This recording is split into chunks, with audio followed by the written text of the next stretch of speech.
Thank you. Well, welcome everyone to day 22 of the Inquiry and Advisory Committee hearing for the Kentbruck Green Power Hub Project Environment Effects Statement.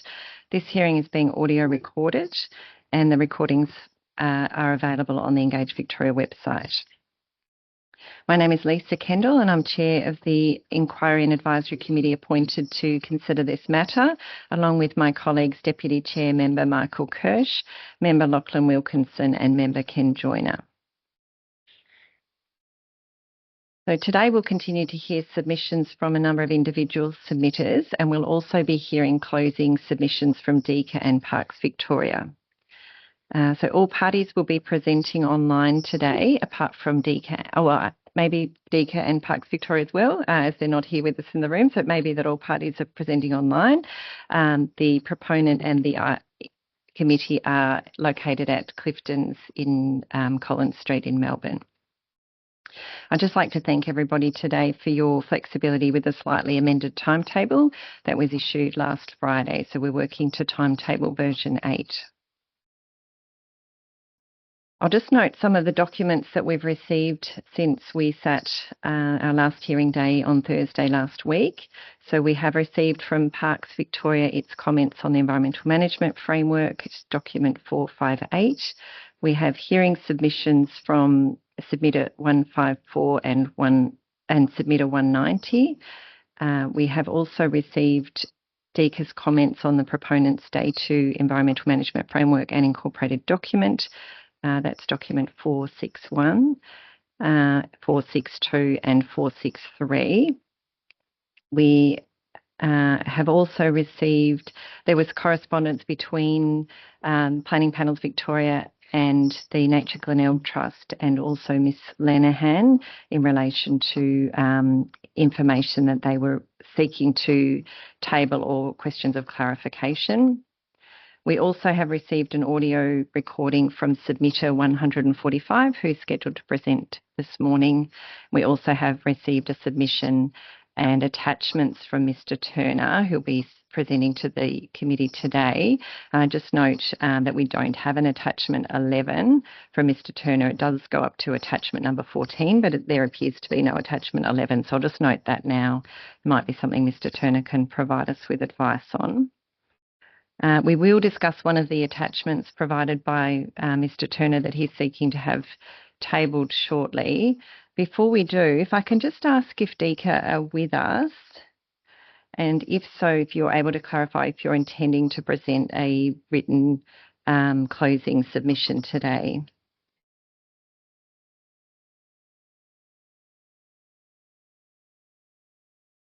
I've just been advised that my camera is was covered up, so apologies for that. I've just uncovered the camera. Can't see the DECA here, that's fine. When they are able to join us, I'm sure that they'll advise us we'll find out whether they're proposing to table a written submission to accompany their closing comments today. So Madam we'll move. Chair, yes. I'm just in communication with Mr. Tobin. Thank you. And he's confirming that he's going to look to file a short note this morning and is intending to present in person this afternoon. Oh, thank you very much for the clarification. So thank you. We welcome that when it comes in from DECA, and we will see Mr. Tobin this afternoon. So before we move into our submissions this morning, we need to discuss some of the material that Mr. Turner is proposing to table, one of the attachments specifically. Thank you, Mr. Turner. I can see that you're with us, and I'll come to you shortly.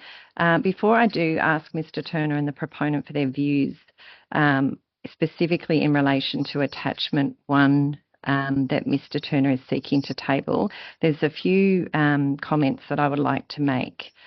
So firstly, Mr. Turner is seeking to submit information as an attachment that was previously not accepted by the Inquiry and Advisory Committee. This is attachment 1 to his submission, which the Nature Glenelg Trust sought to have tabled last week.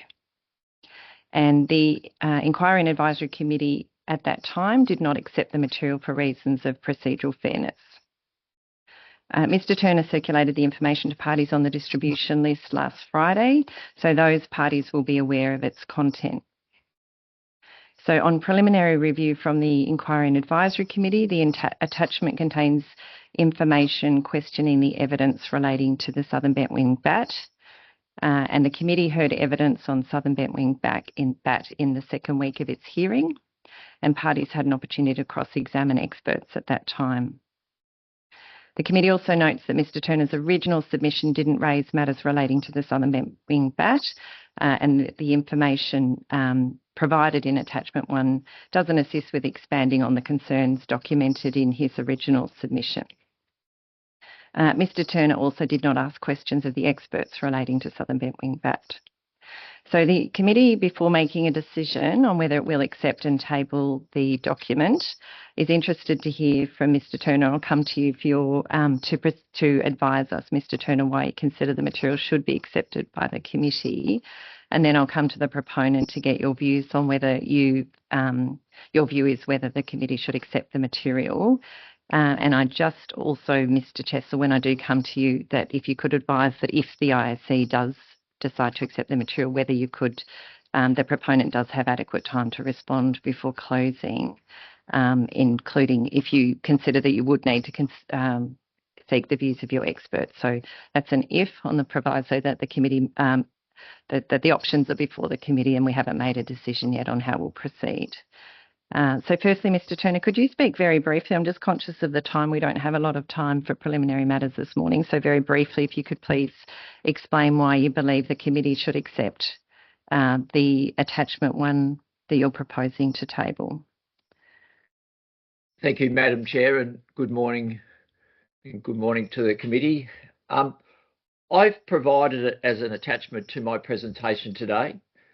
I'm seeking to discuss the National Park and a particular part of the Glenelg River National Park in relation to 61 caves that it has in the park, which I will go into more detail how I see the relationship between the project site and the National Park and those cave systems and their habitat for the bats. I didn't ask questions of the experts. However, I have listened to the expert evidence and I did participate in the hearing with questions to the ecology experts. And it's throughout the hearing I felt that there's been this gap identified that I wish to raise these concerns. And the NGT information which I've received directly from them helps to emphasise and to get across the point that I'm trying to share with the committee today. That's all. Thank you very much, Mr Turner. Mr Chessel, are you in a position to advise the committee on the proponent's views on accepting the document? Well, it's a matter for the committee. Each of the factors that you identified a moment ago, Madam Chair, and factors that should properly bear upon your determination. You've ruled twice on the admissibility of this document. It's a document that purports to be a submission not by Mr Turner, but by the Nature Glenelg Trust, and you've ruled on its admissibility. So it's a matter for you as to whether you admit it. We know Nature Glenelg Trust submissions about independence and the like, and its engagement with other submitters. It appears that the Trust is attempting to, through Mr Turner, have the material put before you. But again, it's a matter for you. The second question to us was whether we could respond to it. In the time available, I'm sure we could respond to it. And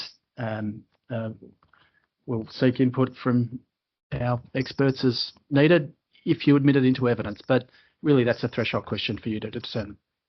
Thank you, Mr Chessel. So the IAC will consider, Mr Turner, I can see you have your hand up. Is there something you wanted to expand on? And if I could just ask you to be very succinct. Yes, I just wanted to respond to Mr Chessel's commentary that there seems to be some sort of collusion or coordination between myself and NGT. They haven't sought me to include this or ask me to table it. I'm doing that as an independent, free-willing person who's got concerns. That's all. Thank you, Mr. Turner. Thank you. So the IAC will consider the matter in our break. So to keep things moving this morning, we'll come back with a decision. So thank you very much for your views. So there's just, let me just check.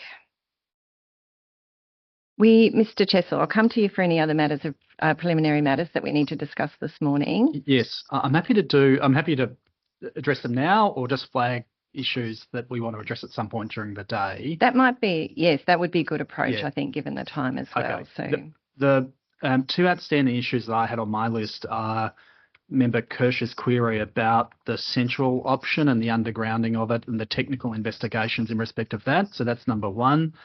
The second is another query that Member Kirsch raised, I think it was on Thursday of last week, in respect of decommissioning. And they're the two items I was going to address the committee on at some point today. The third item on my list is really a query of the committee, and it may be that I misunderstood, but I was just trying to ascertain whether the committee anticipated asking any further questions of us in respect of submissions received last week, or perhaps it's something you'll address at the end of the day. But they're the three issues I had on my list for preliminary matters, and we can address them at any time that's convenient to the thank committee. you. I think we might address them later today, depending on how the timetable's proceeding. The committee has turned its mind to the requests that we have put to the proponent throughout the process until now, and the matters that you've raised are matters that we had on our list. Thank you. And there were a couple of other matters, which I know that you will have to respond to us. I'll just, as you did, I'll just run through them briefly now, and we can come to them at a time that's suitable, maybe in closing submissions as well. So the questions relating to the Nature Glenelg Trust submission, of course, that you're coming back to us on either later this week or next week. The questions regarding, I'm just going to park that one actually. The review of LV06, the mitigation measure, which again might come with the proponent's closing submissions. And the final thing was clarification about the role of the independent environmental auditor. So I'll just note those now, but we can talk in further detail about them later, either today, or you can update us on how you're proposing to respond to those. Okay, thank you. That's Thank clear. you. Yep. Are there any other preliminary matters we need to cover off before we move into submissions? And while I'm looking at the screen, I will just ask if Kim Curry is with us, who's scheduled to present now. And if so, to turn your camera on. I will note that Ms. Curry has provided an audio recorded submission, so that's been uploaded to the document share platform. I don't believe it's been given a document number yet. When it does run for 20 minutes, the time allocated in the timetable for Ms. Curry is only 10 minutes. So I'll ask if we were not 100% sure whether she was actually going to be able to attend. And I'll just ask if Ms. Selvaraj has an update on that. No, and it doesn't look as though she's with us. So we might even accept and acknowledge the audio submission that Ms. Curry has provided, and that we, of course, will listen to that, and we will come back. Yeah, we'll listen to that submission. So thank you very much for providing it in that format. I understand there were some tech issues, and she was concerned that it may not work this morning, and clearly that's where we're at. So that puts us exactly on time to hear from Nick and Roxanne Chipman. So I'll ask you if you could please turn your camera on. Thank you and welcome. Thank you, Mr. Chipman. And I will just acknowledge as well, we have received, and we've read your original submission. You're welcome to expand on that to the extent that you'd like to. And you've got 10 minutes allocated to speak to us. So thank you very much for joining us. And I'm happy for you to just take us through your submission now. Thank you very much, Chair, and good morning, everyone. In view of the time, I prepared just a one-page summary, so I've only got 5 points to go through you today, Chair. First of all, thanks for the opportunity to follow up our submission. I've got a few observations and perhaps... Mr. Chipman, can I just check, was that something you're screen sharing or wanting to share with us, or you're just informing us that that's what you're using to guide your verbal submission? it's not a submission, Lisa. Thank I think you've got enough to wade through. Thank you. Look, and just a further thank you as well through you to your team, Amy and Georgia and others. The accessibility of documents has been fantastic for those of us who haven't been able to attend the hearing due to other commitments. So I would commend the team on just the accessibility and the update. It's quite a voluminous exercise. With your forgiveness, I don't have a teleprompter. I'm going to read from what I've written just to keep it as succinct as I can, just as I said, a handful of points. The context of the first question is in relation to how such an historically and nature significant region can be properly quantified in net benefit at risk terms. The introduction of large-scale industrial processes and activity materially would change the risk profile of this very vulnerable region and includes the risk of the potential for catastrophic and permanent damage. And the concentration of risk of that loss of landscape or habitat and species would be primarily borne in that region. And it doesn't have the ability to diversify or, in fact, and there's no certainty of recovery in some of the scenarios that could be envisaged. So the first question I had perhaps is how do these risks and costs feature in the so-called net benefit model, including those exposures that are perhaps truly uncertain. In fact, we don't have risk parameters for them. And so that is an open question that has concerned us. The second point, we may have missed it amongst the many pages of submissions, but we did raise in our submission the sort of carbon mass balance assigned to this proposal, given the fundamental reason for it is a proposed environmental benefit. I wanted to see, and we wanted to see the total carbon mass balance equation for the development and see a full reconciliation and analysis between the sort of theoretical generating capacity and realistic dispatch, including curtailment patterns for similar assets in the region, and the full life cycle carbon cost of the development of the proposal phase, civil works, equipment manufacturing, commissioning, maintenance and decommissioning, etc. The proponent states that there's a 2 million tonne per annum CO2 displaced as part of this proposal, but with absent a proper reconciliation of the full mass balance, we need to just have that credential proven. The third point I'd like to make is in relation to bushfire risk. Briefly, the application and the proponent submission indicated that overall that the bushfire risk was rated as moderate using qualitative measures. And interestingly, the CFA reference to a document, I think it might have been last week, document 443, states the level of bushfire risk is actually high and with the prospectivity of extreme fire behaviours. I'm sure this has been prosecuted in your discussions, but the question I've got is that we then rely on a series of human-centred plans and proposals, so an input-based or intention-based logic to mitigate that risk. And I've got these open questions about how do we reconcile the difference between the proponent's moderate assessment and the sort of independent authority's high risk assessment? And that's a question that we had. The other question I've just raised in relation to bushfire liability is the availability of bushfire liability insurance. Why is that important? Well, as we know, when certain catastrophic events happen, some parties are left to clean up the mess, and absent insurance, the new owners of this particular asset, HMC Capital, need to be able to demonstrate that bushfire liability would be covered, and if so, how? And one of the challenges, as we know in the insurance market, is that bushfire liability risk is both expensive and has very limited capacity. The next question that we had, or point I wanted to make briefly, was the change of ownership. Obviously the original proponent, then to Brookfield, and then through a ruling to HMC Capital. HMC Capital is a diversified investor. It has a new part of its investment approach, which includes the energy transition, which is a relatively minor component of the total business, which is predominantly real estate based. The question that we had was this new owner, what experiences does it really have in delivering such a proposal, overseeing such a proposal, and in fact dealing with the capital structure requirements for catastrophic exposure such as a bushfire liability? These are the sort of questions that I think may be related, but I think are important to the future of the consideration of the proposal.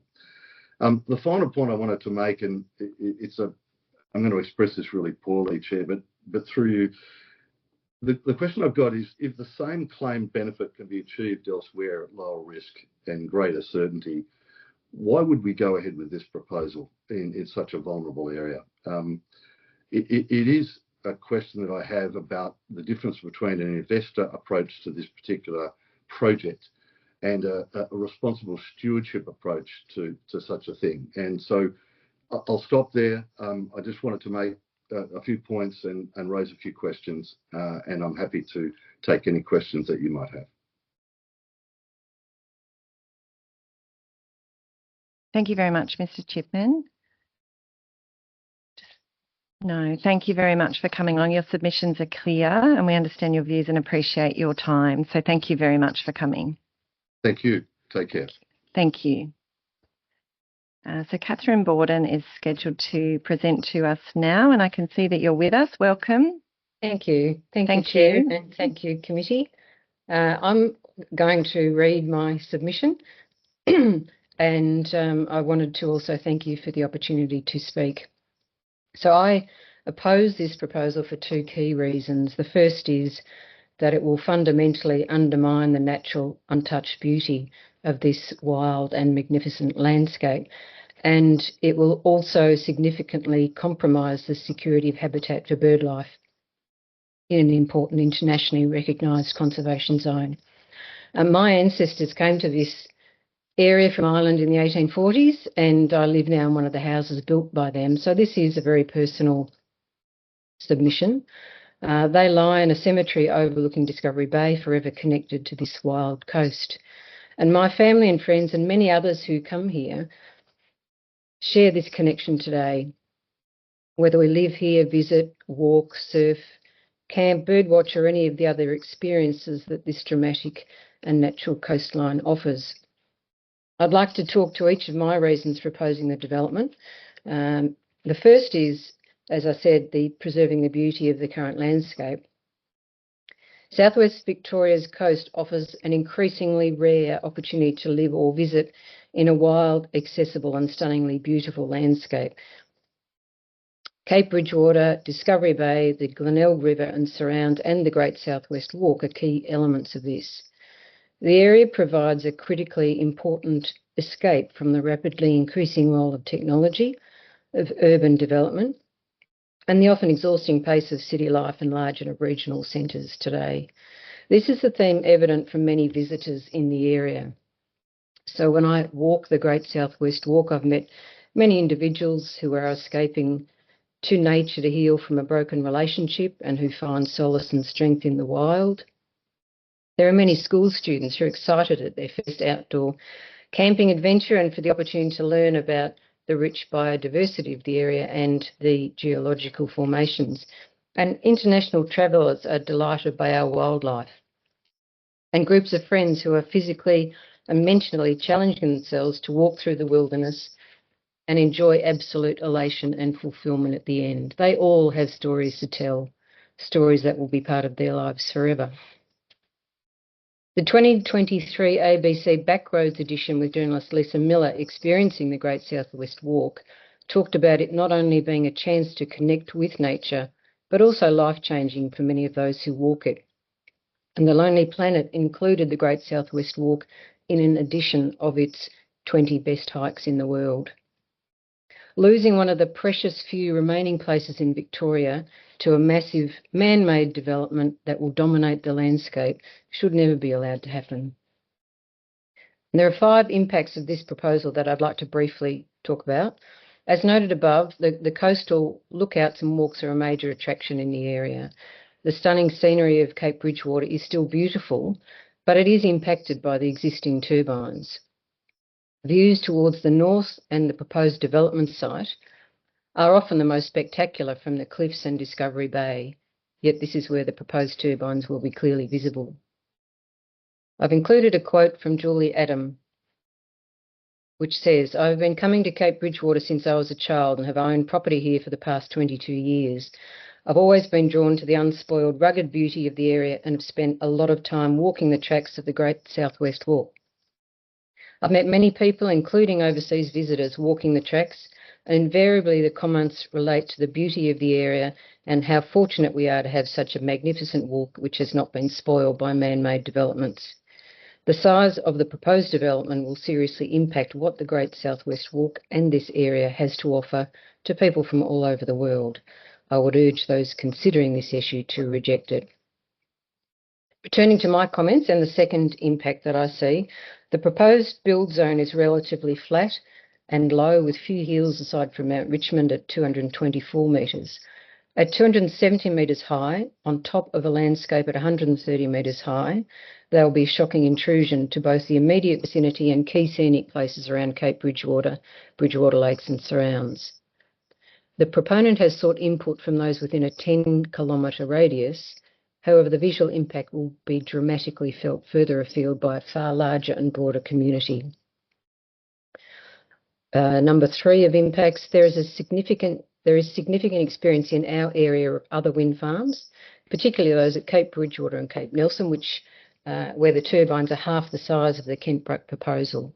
These turbines are visible across the expanse of water between both Cape Nelson and Cape Bridgewater, which is about 14 kilometres. Yet the Kentbruck wind farms will be twice this size and so will be clearly visible and intrusive from the Cape Bridgewater area, approximately 17 to 18 kilometres away directly. Number 4, the visual intrusion of man-made structures cannot in reality be mitigated. Sadly, there is no relief from the views of the Cape Bridgewater turbines unless you turn and look the other way.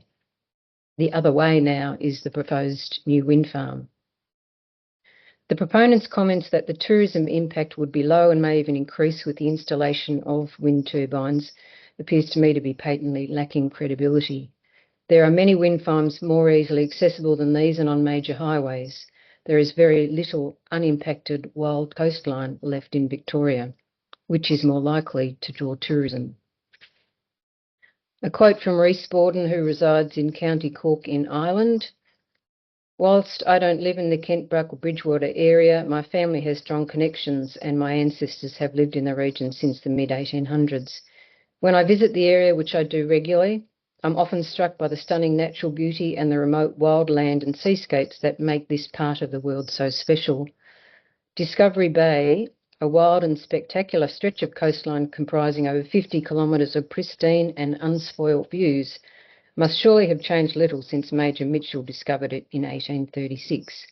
To blight that area with such a visual intrusion is a shocking overreach. The scale and height of the turbines proposed seems extreme.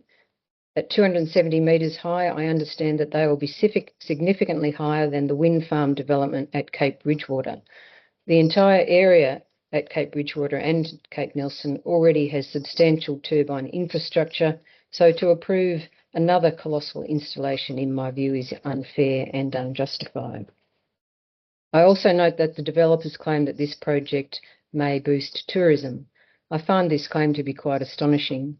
I've been lucky enough to travel extensively around the world to both urban and remote wilderness areas, and never once have I seen a guidebook or a local tourist office promote wind farms as a tourist attraction. Please reject this proposal and keep the area's natural beauty unharmed. And now to my second reason for opposing the development, which was the potential impact on endangered bird life, both seabirds and raptors. The proposed turbine site is adjacent to conservation reserves with very high biodiversity values, which include the internationally important Ramsar site, as well as the Lower Glenelg National Park, Discovery Bay Coastal Park, and the Koboboni National Park. In travelling through this region, watching birds is one of the most simple, peaceful, and enriching of pleasures. The Glenelg River is a haven of birdsong, and Discovery Bay offers a wonderful array of bird life. We have frequent visits from magnificent wedge-tailed eagles. Their stunning and majestic aerial performances in the updraft along the escarpment of Discovery Bay is a joy and a privilege to watch. It is a distressing thought that these powerful and symbolic creatures could be even more detrimentally affected by another man-made development in their habitat. The development of a massive 105 turbine wind farm as a wedge between the Ramsar sites appears to severely compromise the Ramsar mission by endangering the security of the birds in the Ramsar zones. And a quote from Juliet Lowther, a visit to this area from Summers in Victoria. The area around Cape Bridgewater is one of my favourite birding spots, and particularly for the majestic wedge-tailed eagles. I've often seen them enjoying the thermal updrafts near the cliffs and hunting in the paddocks next to the coast. They are such amazing creatures. I had one of my most profound birding experiences when one of them came and hovered above me in a paddock just next to the cliffs. I love the fact that when I visit Cape Bridgewater, I am guaranteed to see a variety of bird life, as well as beautiful, rejuvenating scenery, such a rarity nowadays. There are already wind turbines destroying the view of this beautiful coastline, so I am disheartened to hear that there is a proposal for more. I fear for the loss of both the coastal dwelling birds and remaining coastal views that make this area so attractive and unique. And now to my conclusion. This area is still wild, still beautiful, and still accessible. It's still a sanctuary. It is impossible to believe that this landscape may not be prioritised and preserved for all future generations. This proposal should be rejected and a focus given to more appropriate green energy solutions in locations that do not interfere with precious, vulnerable wilderness and unique bird life. For example, more appropriate siting is already in evidence on either side of the Princess and Hamilton highways on the way to Melbourne. Thank you. Thank you very much, Ms. Borden, for coming to present to us. Thank you. Your submission is clear and we really appreciate you coming along. Thank you very much. So we'll now be hearing from Karen Oldacker. Yep. And thank you. Not sure if you have a camera on or not. I can't see you on the screen yet. I have. Hopefully you can see me. I can see me. Oh, excellent. That's working now that you're speaking. Thank you very much. Ms. Oldacker, welcome. I'm happy to hand to you for you to take us through your submission. Thank you. And I certainly won't be taking the 30 minutes, so you'll get an earlier break. Firstly, thank you for allowing me to speak today. I first came to Nelson over 20-something years ago, and every time I came to Nelson, I fell in love with the beauty of the place and the community. Ultimately, I knew that I had to actually live there. And so we bought a house there several years ago and aim to retire there. I'm currently up in the Northern Territory, hence having to come through on Teams and not being there in person. But I most certainly would have been there in person because I feel so strongly about this. I'm going to read so I can keep my thoughts together. But unlike many other Nelson residents who have already contributed to this committee, I don't have any technical expertise that can top the already given that already given by the local experts, especially when it comes to biodiversity and fire. I leave that to those generous and qualified people. How can people like myself or the community of Nelson and surrounding stay on top of the large amount of documents that have already been tabled, almost 500 now? Why didn't we have this information in the first place? I'm also presenting to you my heartfelt fears of the impacts of Kentbruck that will have on our small town and its big, beautiful, and in some cases truly unique environment. Like so many living today, I see the power of social media as important in bringing people together. And so I launched the change.org petition. And I realise the limits of this petition in this formal process, but I believe the response of more than 500, in fact 540 at the time that we closed the petition, should have kept it open, signatures without a wider campaign shows the grassroots opposition not to renewable energy but to this particular project, and I think the panel should too. Given that Nelson itself has 191 or 2 or 3 residents, has 290 something houses, getting signatures of 540 people to the petition against this project is outstanding. Outstanding that the community says no to this, that they are fearful of this. It could not have been proposed in a worse location. We now hear that the construction could take 3 to 6 years. How will our older residents safely access medical help from Portland? How will people get to work? Portland Nelson Road is already narrow and dangerous. And there was just the other day another fatality. And the same goes to the Mount Gambier Nelson Road.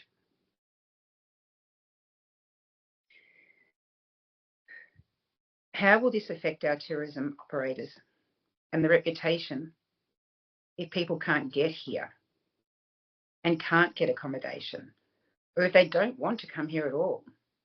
The Great South Walk will have frontage to the construction site, not the natural beauty that it is known for. Every summer and now autumn, our residents pack their bags for extreme fire days to be ready to go. We check with our elder neighbours. We're surrounded here by national parks that are ready to burn. How can you put these turbines up over pine plantations where we've had huge fires through the same areas and will again? This is not a place to run your experiment. 3 to 6 years of construction, and at the end of that, the scenic value of our region will be significantly diminished. In particular, the impacts to our stunning Glenelg River, Lake Monbiong, are not acceptable. This location is not okay. I know that you've heard many, many times that there is no excuse for what Neon's Kentbruck project has already done, causing a high level of anxiety about the future of our area, or the damage it will cause to our rare birds and our bats if this goes ahead. I believe the local experts and the respected researchers who presented, not those who work for Neon. Add to this more than 200 written submissions accepted by this committee. Most oppose the project on similar grounds to the matters I have raised and the 540 signatures have raised. 540 signatures of local people, not governments, people who are impacted by this project.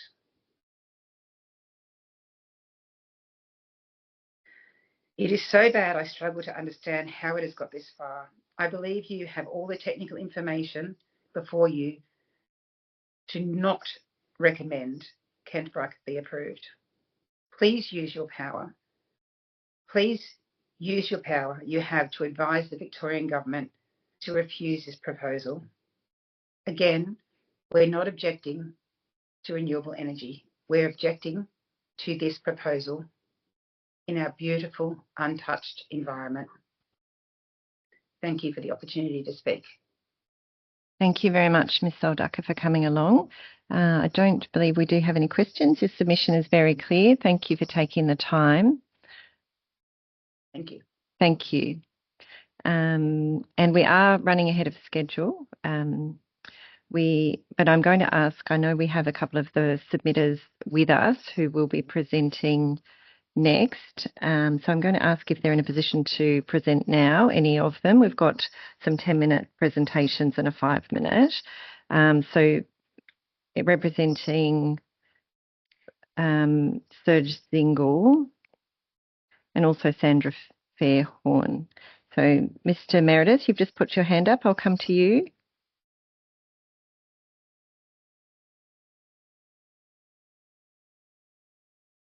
I can't hear you, Mr. Meredith.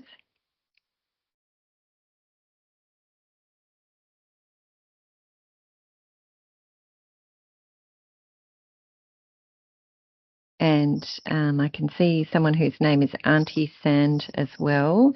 So, Mr. Meredith, I can just see you might have switched your microphone on, so I'll come to Mr. Meredith first. But Auntie Sand, I'm just going to confirm, are you Sandra Fairthorn? Yes. Yes. And are you comfortable presenting earlier if we're moving ahead of the timetable? Great. I'll just get you to hold for a moment, and I will ask Mr. Meredith if he is available. I understand he was presenting on behalf of Mr. Zingle. But if he's having tech issues, I might come to you first. And it does look as though we're having issues with Mr. Meredith. So on that basis, we might move straight into Sandra.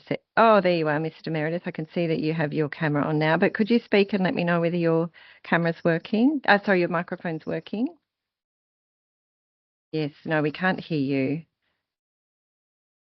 So, Mr. Meredith, we can't hear you. What I might do, Mr. Meredith, I'll leave it there for now, and I'll go to Sandra Fairthorn for her submission, and then we might break for 15 minutes, and we'll come back and we'll keep moving through the timetable. So thank you very much. So Auntie Sand, that's the name that you have on your screen. I'm happy to come to you now. Thank you. And Mr. Meredith, I'll get you to turn your camera off while we do this. Thank you. Sorry, that's a family. I'm on Teams, and my nephew put that up, and I'm not very tech savvy, so hence Thank you. Thanks for the opportunity to speak and be part of this very important panel hearing. I'm going to read a brief expansion of my original submission.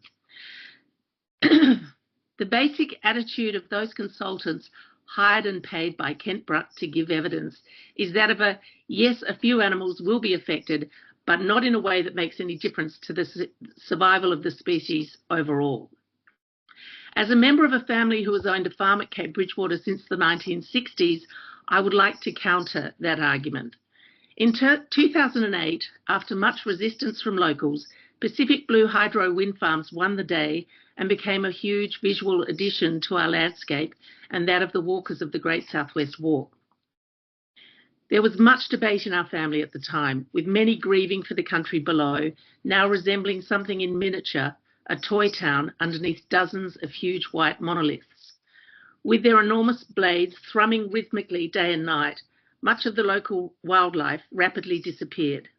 A massive, decades-old wedge-tailed eagle's nest set in a large moona tree, measuring 2 to 3 metres across, was quickly abandoned, and with it the appearance of a single chick the same couple raised within that nest every year. But the most concerning and mysterious absence has been that of our southern bent-winged bat population. With a nursery just beneath the cliffs, a few hundred metres to our east, there was a time when the odd bat would regularly get stuck in our ceiling and flap about the house, finally guided to the back door with my mother's trusty broom. Down at the beach, bats were a common sight at dusk. As kids, we'd sit on sand dunes and try unsuccessfully to throw sandballs at them as they shot past, marvelling at their extraordinary ability to dodge our missiles. Since the wind farms went up, however, we have all commented that we no longer spot an airborne bat. In fact, the only time we and our neighbours find one, it is dead in our gardens. No rhyme or reason that we can see, just tiny dead bats with none in the sky to be spotted. Some say their echolocation sensors are adversely affected by the vibrations of the wind farms, but none of us can say why with great confidence. Wind farms are, after all, a comparatively recent and unexplored territory. The long-term ramifications are still being assessed and discovered. The only thing we can say with absolute assurance is that these bats were plentiful before the wind farms and are now never spotted in the sky. And while this information is observed among us in passing and goes unreported in any official sense, it remains in the eyes of locals yet another regrettable casualty since the arrival of wind farms. The southern bent-winged bat is already critically endangered. So why would we further endanger it by ruining yet another vital habitat? The argument, of course, can always be made, we have to do this to meet our targets. And we are all deeply concerned about the ever-present ramifications of climate change.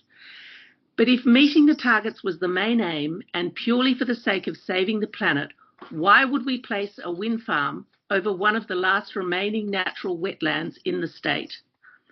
An ongoing drought in this region makes this wetland even more vital and precious to the survival of our wildlife.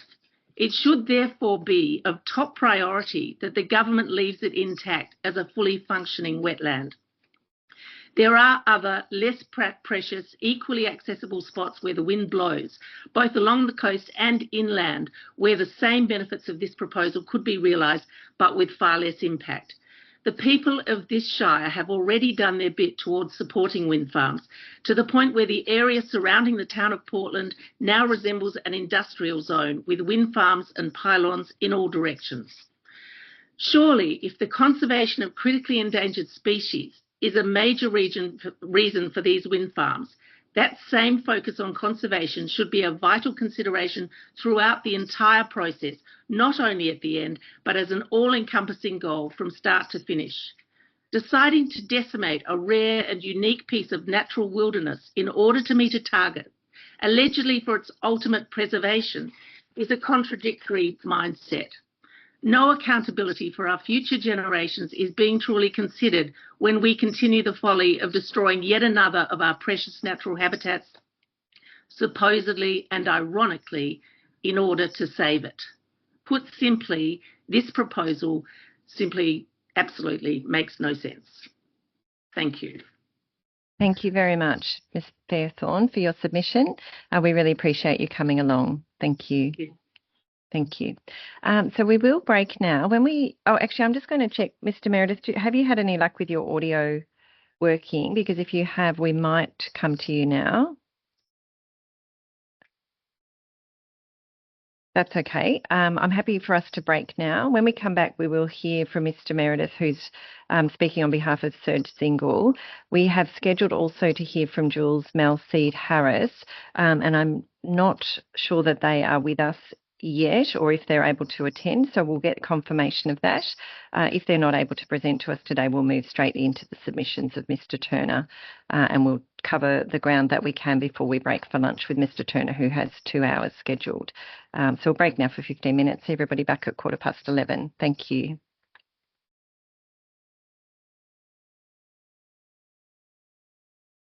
You're welcome to sit. I need to do a chair adjustment, so it's going to take me a minute. I'll do that now.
Thank you, everyone.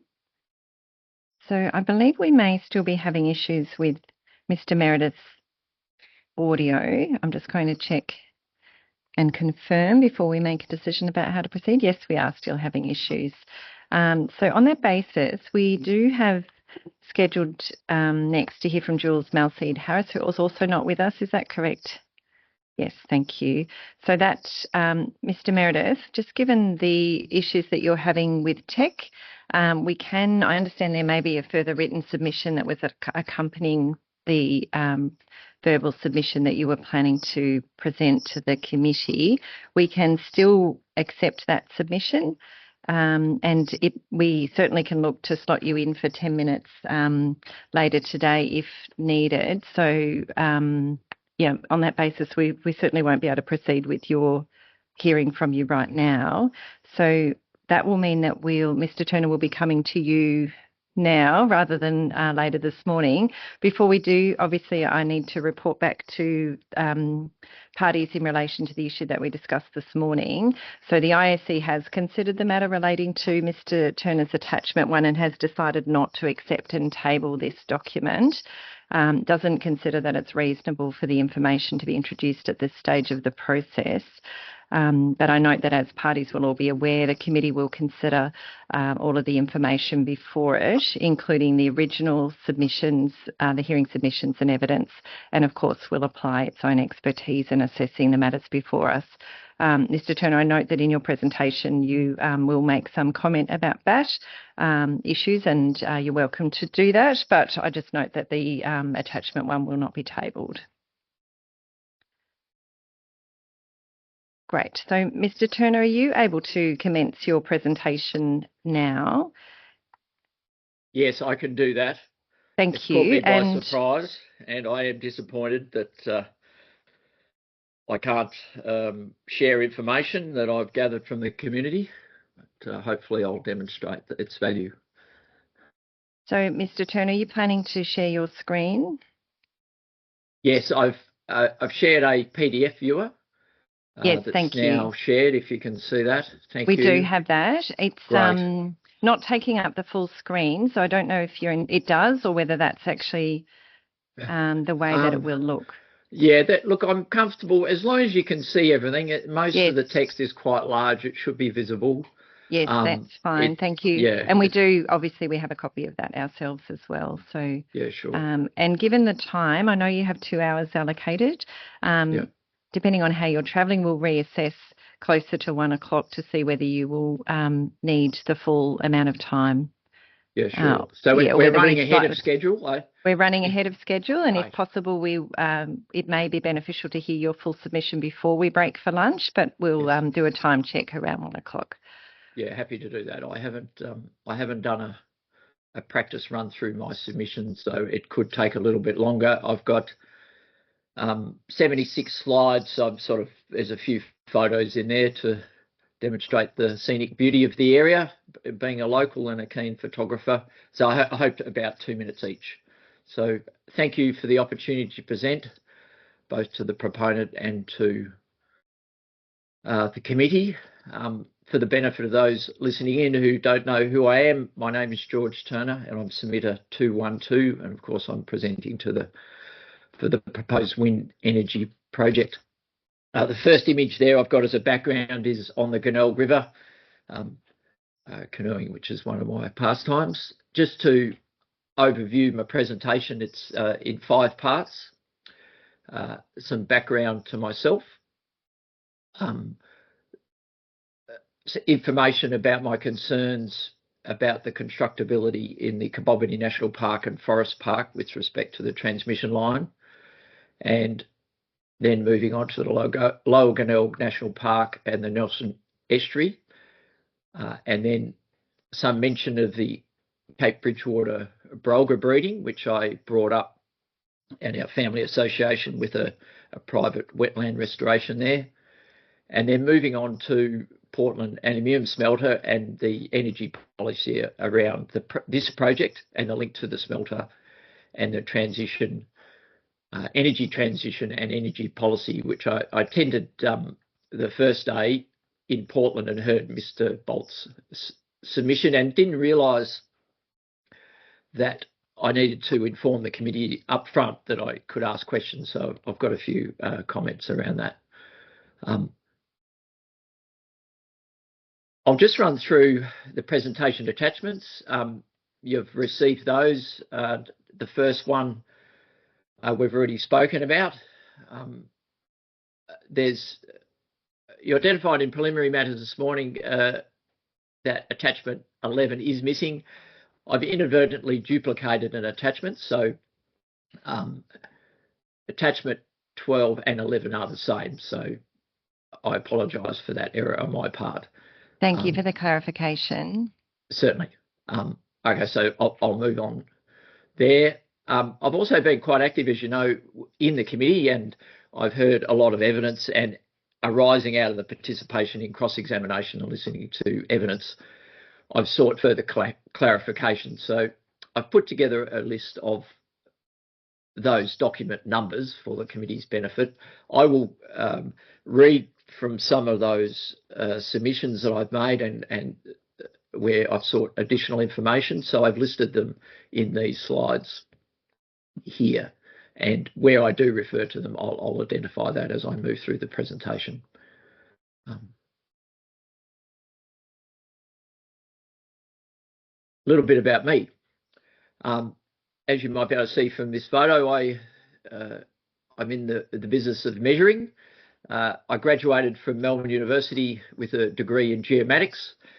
Geomatics is broadly across geospatial sciences, surveying and data capture, and bringing the outside world into the office for project planning.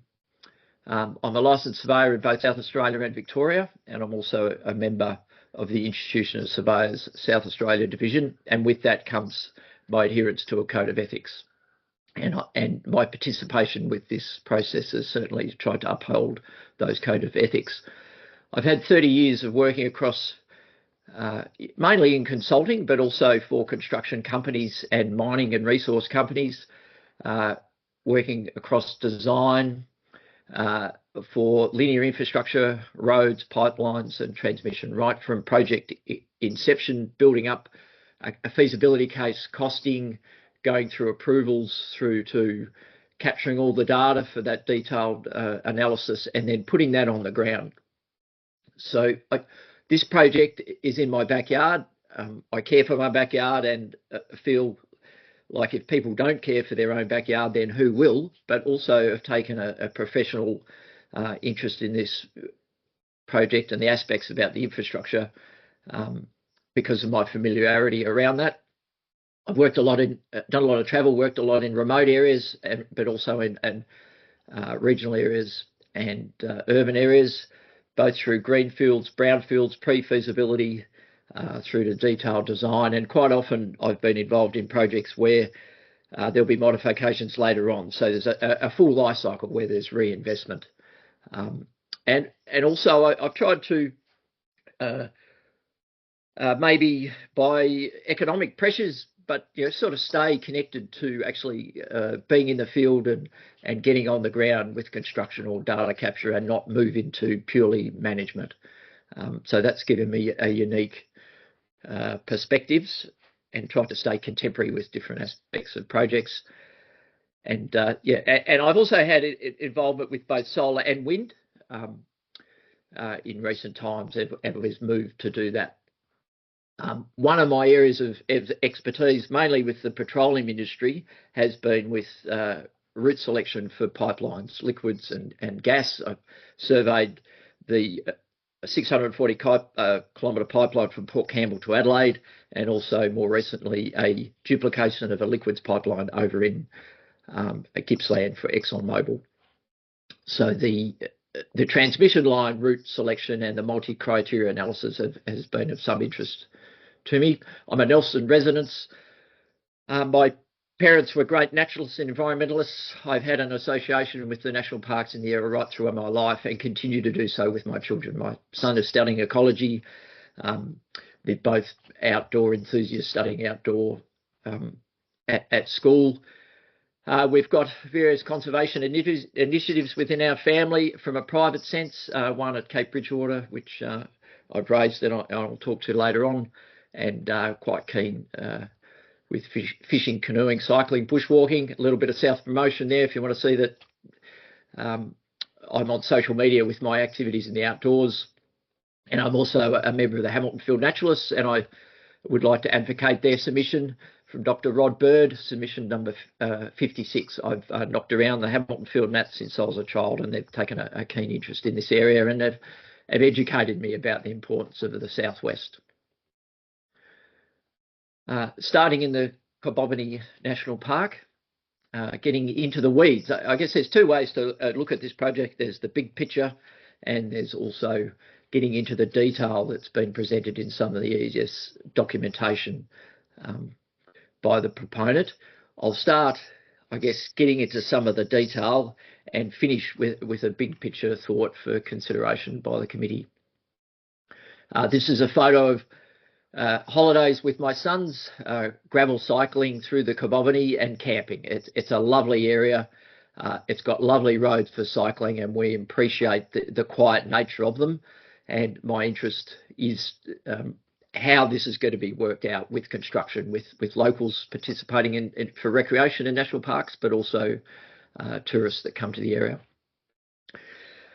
One of the matters that I raised in document 215 was what I think is the presence of rock within the Cobbobany National Park. Having been involved with linear infrastructure, pipelines, water, gas, liquids, transmission, rock is a major impediment. It can be negotiated, but it changes the construction methodology. It changes your footprint. It changes the way you go about things. I think the EES should have identified constructability, assuming rock would be there. It's quite clear that there's presence of rock, and I'll take through some of that evidence that we've heard and other sources that are being brought in. The proposed construction methodology described in the EES using an integrated bucket wheel trencher is not suited to deal with basalt rock. It'll come out in large lumps. The trench won't be a nice, neat, a foot wide trench. The proposed 3 trenches will probably end up as one big broad trench. The rock won't fit neatly back in on an insulated cable that needs to be insulated with sand. It'll need to be disposed of, and backfill material will need to be brought to site. It'll put pressure on the balance between the environmental input and the cost. I've got a very old document that I pulled out of the family library. It's the Land Conservation Council report that sort of led into a lot of the public, informing a lot of the management of public lands throughout Victoria. It's attachment 8 of my submission. It extracts from that document that covers the Cobbobany and the Lower Gurnell National Park. On PDF page 14 of attachment 8, there's a section there about the Cobbobany where it identifies the area lies on the Normandy platform, which in this area is covered with thick flows of basalt extruded from Mounts Van Dyke, Deception and Kincaid during the geological period. And then we also have Mr. Galbraith's evidence document 65 on PDF page 29. There's a photo of a water dam alongside the Boiler Swamp Road showing rock. Day 2 hearing, Mr. Galbraith has in his verbal evidence where under cross-examination talking about tree roots and what have you, he mentions his observations about less than a metre of basalt or boulders beneath along a road cutting. In document 215, on the second page there, I mentioned in my submission I've raised concerns about rock not being considered for the construction methodology. I've run through Mr. Galbraith's evidence. It's important to note that I think it was AECOM did some work associated with, I think it's acid sulfate soils, where they've got a lithiology map. And if you look at the lithiology map for Boiler Swamp Road, there's the presence of rock. Construction of this transmission line is a significant undertaking. There's not a drawing or engineering basis anywhere in the EES that shows the size of the cable. It was an appendix to the Downer report.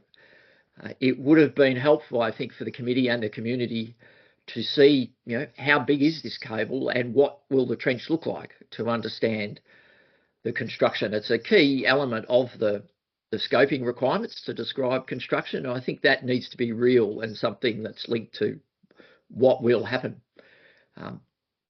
This is a 600 megawatt three-phase system. It will require significant requirements for heat dissipation and heat management, and I think at least 100 mils of metal with the insulation around it. So the way that will be installed in the ground and deal with rock is a significant consideration for the committee to consider.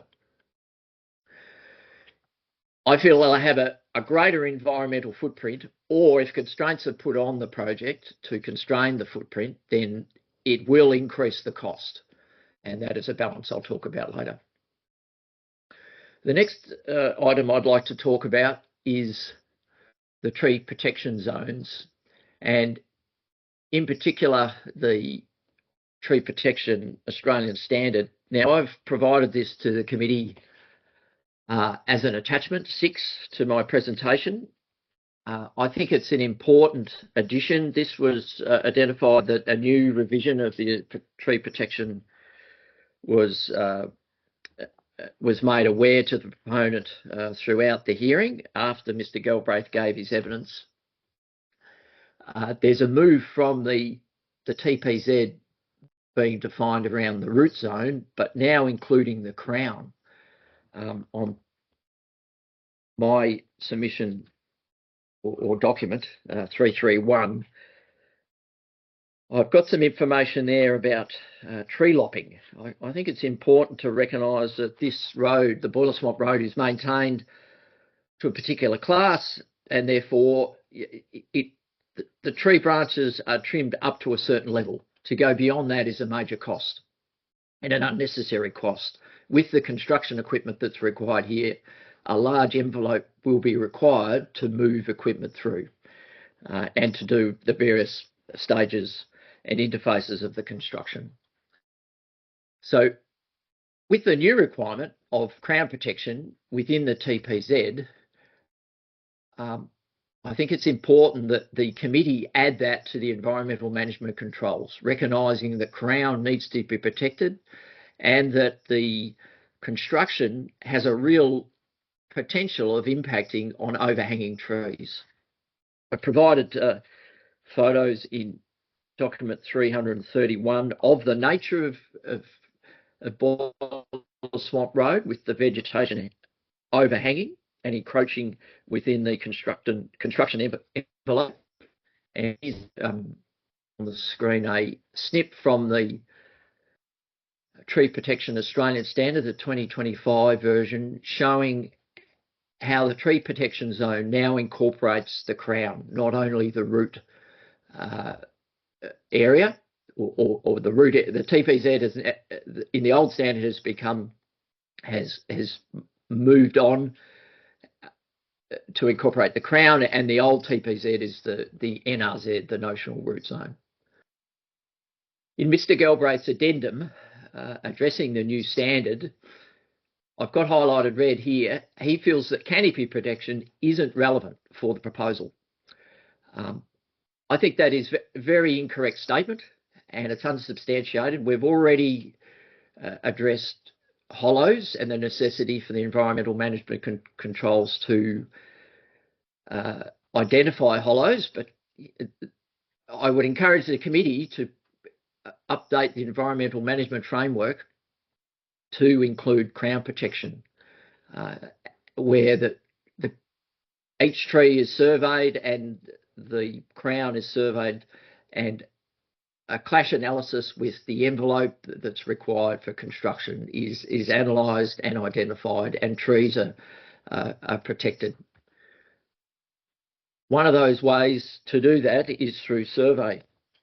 So what Mr. Galbraith hasn't mentioned is that the Australian standard at section 2.2.1 goes through it's not a compulsory requirement, but it's a recommendation that a qualified and registered licensed or registered surveyor undertakes the survey or supervises the survey.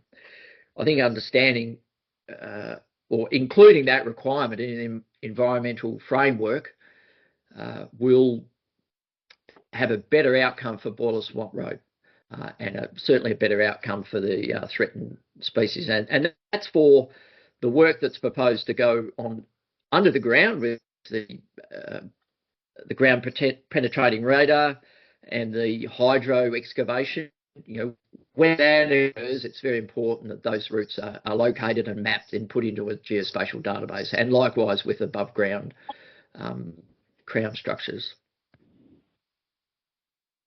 Moving on, there's one area that I've had concerns about, and that is what's been put forward as the vegetation removal scenario along Boiler Swamp Road. There's been tree mapping done by the arborist to support that. It's arborists are good at what they do. Their area of expertise isn't necessarily surveying using GPS in a forest. I'm just going to run through where I think hopefully will demonstrate where surveyors do add value in just looking at what has been done and the error propagation and how that manifests itself with how reliable the committee should view the vegetation removal scenario. So in Appendix C at PDF page 731, the arborists identify that their survey is generally plus or minus 1 metre accuracy. Normally when I quote accuracy, I provide a standard deviation, so a confidence around that accuracy. That's 1 standard deviation or 2 standard deviations. 67% confidence interval or 95. That's not given here, but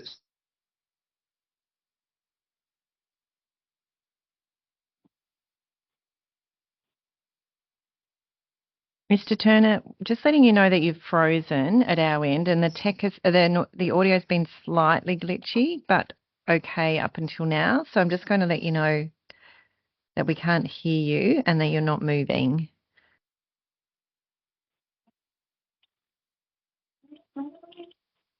It might assist if you turn your camera off. okay, certainly. We'll see if that's any better. Thank you. Yeah. So, Sorry about that. Yeah. How's that now? Is that a little bit better? it is better. Yeah, I'll let you know if there are any Okay. further issues. Yeah, thank you. Yeah, so I might just You're back at up a little bit. Point of talking about the standard deviation, you might have just slightly moved on from that, but Yeah, certainly.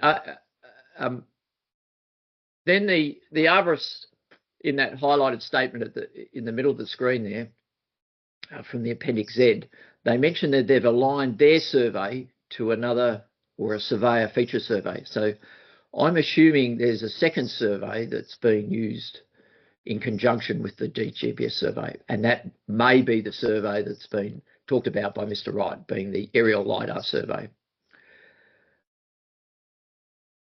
There's a gap in the data identified by Downer. I'm not sure which survey that gap is in, but it's an important one for the committee to understand the size of the gap. Estimating the impact of the number of trees impacted by this development with data that simply doesn't exist is important.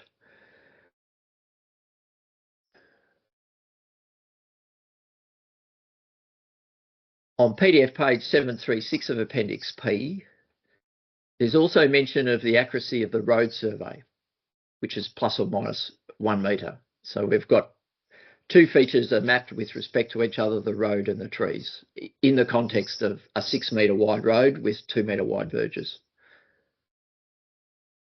This is the scheme that the arborists have been working on. The mission brown colour being the total road width, including the verges, and the pink dash line or the magenta dash line being the trench. Now, the trench here is 1.5 metres. The proposal is for a 3 metre wide trench. I put here just to highlight how the calculations have been performed. This diagram here I've prepared to highlight the scheme. The brown, mission brown colours show the 3 trenches across 3 metres. You've got the road centre line, you've got a notional root zone, and the green area is the area that's bisected by the trenching. And the red line is a geometric feature called Sagata. So I'm just going to highlight the significance of that in terms of the accuracy of the surveyor. On page 743, the arborists have provided a detailed listing of each tree that they've surveyed, and in the last column, it identifies an encroachment amount. So that, say for tree number 2, there's an encroachment of 8%. That 8% refers to the area of the green segment as a percentage of the total notional root zone area. Now, I've done some calculations using a selection of trees. If we take an example of tree 2, I've mentioned there it was mapped as having an 8% encroachment. You can deduce or calculate the distance of the Sagata, which is the red line there for tree 2, and it is 2.4 metres. Now, if you vary that distance by a metre, so increase it, you then end up with a encroachment of 13%, which tips it over as being a tree that is considered gone or impacted, and therefore it would be listed, or it should be listed as a tree on the vegetation removal scenario. So my feeling is that the accuracy of the survey undertaken by the arborists isn't really, well, isn't suitable, isn't fit for purpose for what's trying to be established, and that is the scenario of how much vegetation will be impacted by the proposed scheme. That table there has a random calculations for some of the trees that are listed in that table provided in Appendix C to demonstrate the different diameter trees and their proximity to the centre of the trench, and how a metre impacts whether a tree tips over as being impacted or not impacted by the proposed development under the notion that anything greater than 10% penetration into the root zone is considered as gone. In cross-examination with Mr. Gibson and Mr. Organ, their explanation about this came with a couple of different approaches. One was that this error is random and will cancel itself out. I do not subscribe to that at all. I'm paid as a surveyor to give the right answer. I don't throw something over my shoulder and hope for the best. We map and we design surveys for a purpose, and we understand the errors and how they propagate with the aim to get a good answer, and that hasn't been done here. For this project to progress and to understand what the appropriate offset is and to identify which trees are going to be impacted, there needs to be closer scrutiny of the data and the survey method, looking at the geometric dilution of precision, which is, surveyor speak, and it's technical, and it needs to be done by people with proper expertise. Resurvey the vegetation should be considered. There's some really good techniques and technology around to do that now. And I think the calls by DECA to have a more transparent way with how the vegetation scenario removal scenario has been calculated should be more transparent. That is a good thing. This is public land. There shouldn't be a reason why the location of the trees shouldn't be made available for the public to have an understanding of how things will be impacted. My next area of concern with the Boiler Swamp Road development is the HDD. There's 2 locations where the HDD locations are identified. In the EES, one is Appendix Z, PDF page 65. You can see here that the transmission line boring is identified by the blue lines.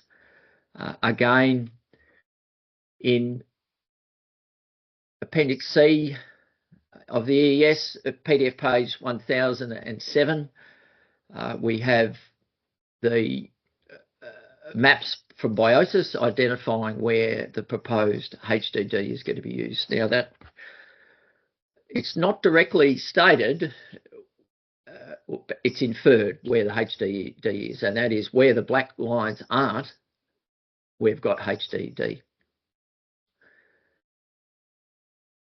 Now, that is also visible in the Google Earth overlay data. I'm inferring that where the green disturbance lines aren't shown in the Google Earth data, we have a proposed HDD location. Now, I've gone through the Google Earth data and popped a pin at each of those gaps, and I've counted up 51 gaps. So that's a point where the cable will go in to the HDD boring and come out of the HDD boring. My understanding would be that the cable would need to be cut at those points. It's being rolled out into a trench in some sort of integrated fashion where it's rolled off and backfilled, and that roll will not fit down a borehole and it will need to be cut. So I feel this introduces the construction methodology that's been described, introduces a requirement for 100 jointing bays or 100 joint boxes at HDD locations, both entry and exit. Document 110 from Mr. Martin describes an integrated approach with some of the 3 cables using HDD at some locations and others at not. I think it's sort of unknown how the jointing would be facilitated in those cases, and I don't really think it's feasible or practical.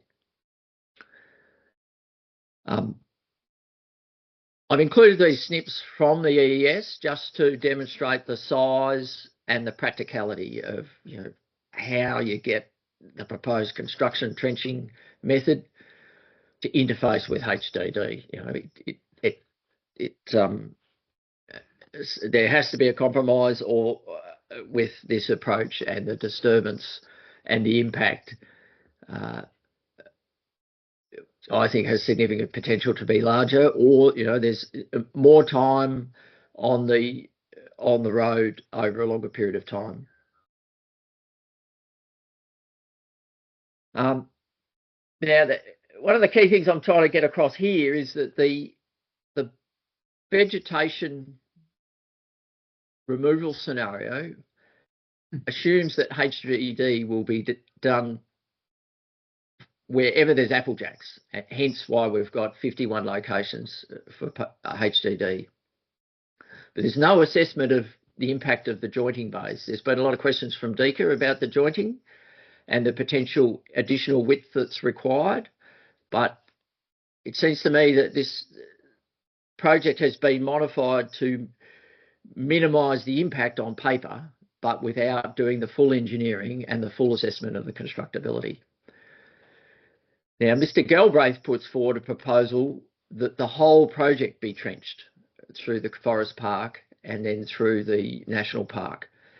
Now, if that is indeed the proposal from the proponent, 100% trenching, then my views align with what DECA have put forward, and that is that the vegetation removal scenario should include all of the trees along Boiler Swamp Road, including the Applejacks, as the worst case scenario, and that should be the offset. And if there's lesser impact throughout construction, then that can be balanced and accounted and reconciled at the end of the project. What is very disappointing, and I think not in the spirit of the EES, is that there doesn't seem to be any engineering basis for the HDD design that's been proposed. So that's the radius of the vertical alignment has the HDD enters and exits, the cable diameter, the conduit diameter, the drill diameter, the work area layout required for the equipment and the associated construction activity that goes with HDD. You know, there'll be mud, there'll be soil to be removed and excavated. And there's no depth either. You know, HDD doesn't sort of go down to 1.2 and go straight. It'll work on a radius over a particular distance. In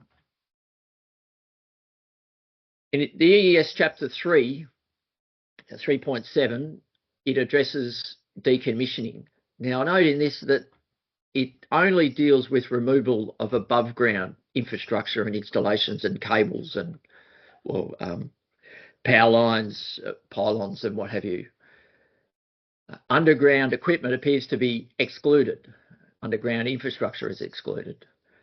In document 215 on page 4, which is one of my submissions, I've raised concerns about that.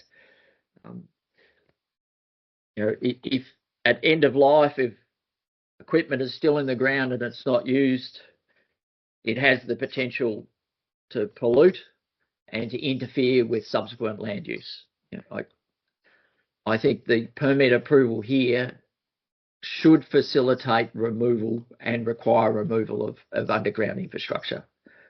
And if the project is going to be approved, then practical ways of removing the equipment and addressing the environmental impact needs to be done now. It needs to be considered, not kicked down the road and left for someone else to deal with.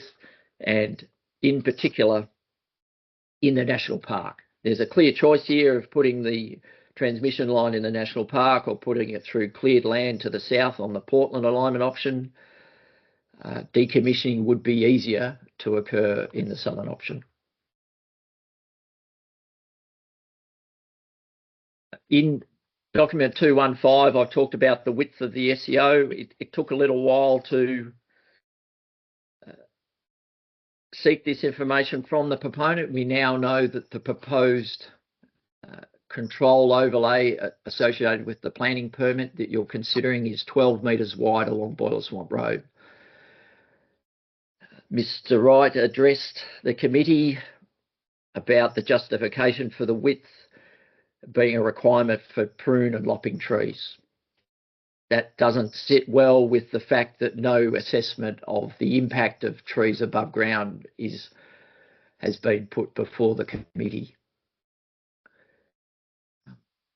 Now, moving to the big picture, I've been in the grass here.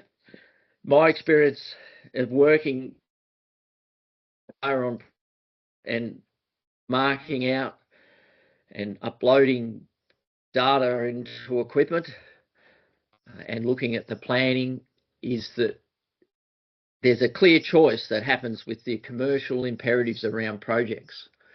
Construction is very expensive, getting people to site, getting equipment to site, removing soil, bringing concrete, aggregates, thermal sand to site under a constrained operating footprint adds up to millions and millions. We've heard about the cost between above ground power lines and below ground, that the comparison is significant. Undergrounding is a lot more expensive. And so it is the cost to constrain the footprint. I've seen in my career where it is far cheaper to pay the offset for the environmental damage. It is far cheaper to do that. It's the way the system is being built. I appeal to the committee to understand that difference, and if the intention of the approval of this project is to restrict the environmental footprint in the national park, then appropriate controls need to be wrapped around that. The SEO layer needs to be tightened. It needs to be put in terms of a 3D envelope, underground and above ground, if the intention is to restrict the footprint. I think it should be. I think it's very important. You know, national parks offer the highest level of protection. We're dealing with the critically endangered ground flora, the greenwood. We're dealing with critically endangered trees. There's just a simple fact that paying the offset is cheaper, and you know, it's disappointing that it's the way it is, but it's a reality, and I wish things could be updated and modified, but the committee certainly has some controls there which they can use. Appendix A of the EES has the transmission line route assessment. I've looked at the matrices provided in some detail and tried to understand it.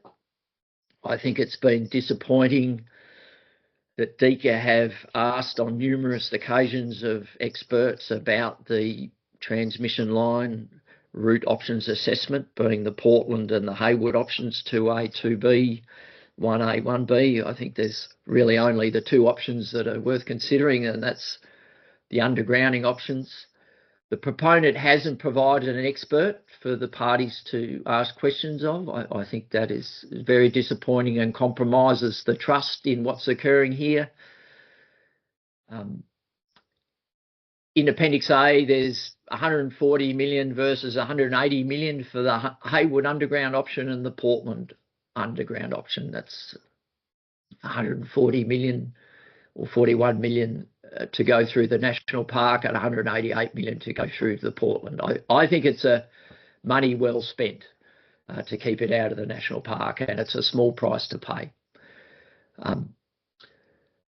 Decommissioning isn't included in this options analysis. I think that's an important aspect. You know, we know just down the road that at Condrington, the wind farm's been decommissioned. The community, I feel, have an expectation that all the infrastructure is removed and things are rehabilitated. In the mining industry, in the quarrying industry, quarry operators are required to pay an environmental bond, and they have to make good and return land to near a natural state in accordance with their closure plan. There doesn't seem to be the same controls being put onto wind developers. There's no closure plan being put forward in the EIS. In the EES, there's no closure plan being and the environmental impact included in your permit conditions. I think we're in a race to remedy climate change, and we're going to have to go back and unpick some of this damage. Now, that one particular, in my submission, I did raise the matter of the options analysis. I'm no more confident now at the end of the hearing that we've been furnished with information to mitigate my concerns, but I just wanted to highlight a couple, and that is around in the matrices provided at Appendix A, there's a criteria: sensitive receptors potentially affected by operational noise amenity impacts, and then another one, sensitive receptors potentially affected by visual amenity impacts. And there's an explanation of those constraints and their scoring. Now, I'm interested to understand these. I haven't got the column headers here, I'm sorry. But the right two columns are the scoring for the Portland underground and above ground option. The far right column is the scoring for the Portland, and I'll go back to the previous slide, the Portland underground option. So this matrice sits on the other matrice. I do not understand, and it's perplexing to me, how there's a sensitive receptor for noise and a sensitive receptor for visual impact for an underground option. I think the committee should seek further explanation. The scoring's reasonably even between the underground, except for the cost of the end facility, between the two options. And I think it would serve the process very well if this two constraints were understood, because they're for an underground cable. I can't see receptors being sensitive to noise and visual impact. Right, moving on to the Lower Glenelg National Park and Nelson. How are we going for time? 12 o'clock? That's right. Still awake? Yes, very much so. Thank you. Right.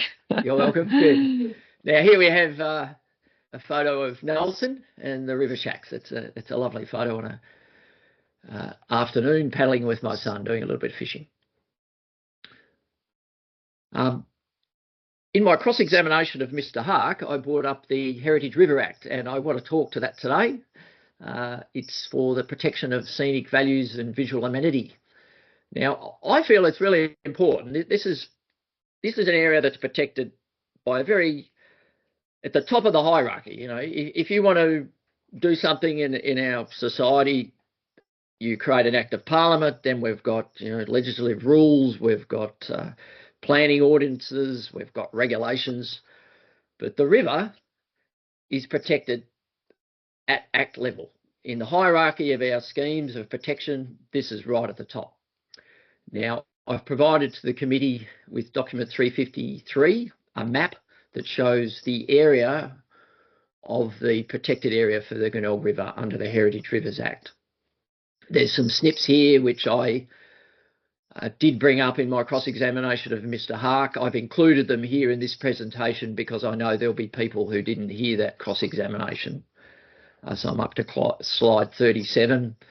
The purpose of the Act is quite clear. It includes recreation, scenic value and the attributes of and protect those. In closing submissions, I heard Mr. Chessel talk about some ambiguity or confusion about who the managing authority is. I think it's quite clear that the managing authority is the authority managing the land at the moment. So for the river through the national park, that is Parks, and around Nelson, it is River Frontage Reserve. So that is a committee of management under the Crown Land Reserves Act 1978. There are powers and duties of managing authorities, and they need to implement the Act on the land that they manage, but I think it is very reasonable and would be expected by the community that their role and their authority and their delegation should also consider nearby development. This is a very large development. The towers are huge. They will impose the landscape and they directly conflict with the objectives of this Act. In my attachments, I've included some debate. I think this is very interesting. This is the member for Portland, Dennis Napthine. Mr. Napthine went on to become Premier of Victoria. I'll try and jump across to it if I can find it. It's attachment 9, so here it is here. So this is Mr. Napthine in the Parliament talking about his Glenelg River in his jurisdiction for his constituency. He talks about the excellent fishing, the recreational value for canoeists and boat owners. For Nelson and Dartmoor and the people in Portland. It is an iconic place for locals, and people travel to fish from all over. If you listen to fishing podcasts, it is a wonderful destination to sit on the water. And a lot of people don't fish to catch fish. They're on the water to enjoy the tranquility, to enjoy the view, to enjoy what the Heritage River has set out to protect. The vistas are mentioned here. The rich scenic value is mentioned here. It's quite clear what our legislators set out to protect. I've also included an attachment 7. I'm going back into the family library. My mother campaigned for the creation of the Glenelg River National Park. I have the benefit of her library, and I think it's really interesting to go back and look at what the people that came before us tried to protect, what they were trying to do. This is a Glenelg River Lower Glenelg National Park Management Plan. It identifies the landscape and the visual resources for protection and the essential maintenance of the park as an important conservation area. To protect and preserve the landscapes in areas of greater scenic quality. I've snipped those out of the document. I know there's been commentary about taking paragraphs out of context here, but I think these are very much in context, and it's a really interesting insight into what led up to the creation of the protection of the Glenelg River and the heritage river status. In that attachment 7, there is also reference to landscape quality assessment. I've had the great assistance of the Victorian Library to dig up this document and to scan it for me, and I've included an attachment 7. It looks at a visual landscape assessment and the quality of it across the whole of Victoria. It has sections on the Western Plains, and it has an assessment of 3 categories of visual quality. 1, high scenic quality, or is the highest, and it includes waterforms, including as high scenic quality, and of course rivers are listed within the waterforms. Gorges are listed within high quality landform, and the vegetation along rivers, the riparian vegetation. Now, I listened into Mr. Tessel's address to the committee about the Heritage River Act. I feel that the proponent hasn't recognised the importance of the Heritage Rivers Act. It's in the hierarchy of landscape protection. I note that the committee has invited DECA to comment, and I haven't picked up anything from DECA yet that specifically addresses the Heritage Rivers Act. But perhaps it's already there. I'll come to something in a minute which shows that parks do in fact recognise it.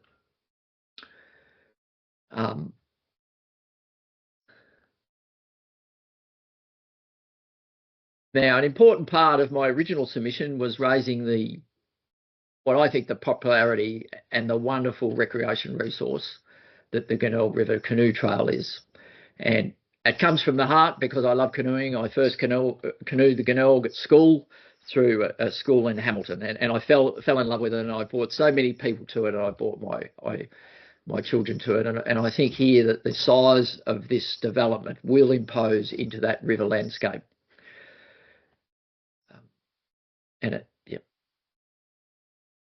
Now, it's interesting looking at the planning guidelines for the development of wind energy facilities, which was published in September 23, PDF page 20. There's a specific requirement to address the visual impacts on abutting land that is described in the Schedule of National Parks, 1975, and Ramsar wetlands and coastal areas. Now, there's been some effort to describe the impact on the coastal areas, but I think it's largely unaddressed or not addressed properly for the Ramsar areas and the national park. A lot of other things about species, flora and fauna, noise are addressed, but this specific aspect of the visual impact, I don't think is picked up on and included in the EES, as it should be per the planning guidelines. A little break there, a little interlude to calm things down. We've got a photo of myself and my partner on the Glenelg River. This is between Moleside and Wild Dog Bend on the northern part of the river. And simply magic. And I can't imagine, I don't want to imagine wind towers popping up on the end of a river reach in this scene. I think we're better without it. Now, in submission 177 from Parks, they've identified that the Lower Glenelg National Park is managed and implemented through a management plan. Now, I've listed the name of the management plan there. I've got a link to how you can access it. I haven't seen it circulated. I did think about tabling, but I haven't. It embraces 130 parks, and it's a big document. It mentions the canoe touring experience between Glenelg and Dartmoor, and onto Nelson and its popularity. And it also mentions the Glenelg Heritage River. When I brought the Heritage River up, Mr. Wright addressed the committee and wanted to check that if it was something that the proponent needed to address as part of its approvals. If the proponent had have read the management plan for the Glenelg National Park, it is very apparent that the Glenelg Heritage River is something that's included as part of the management framework.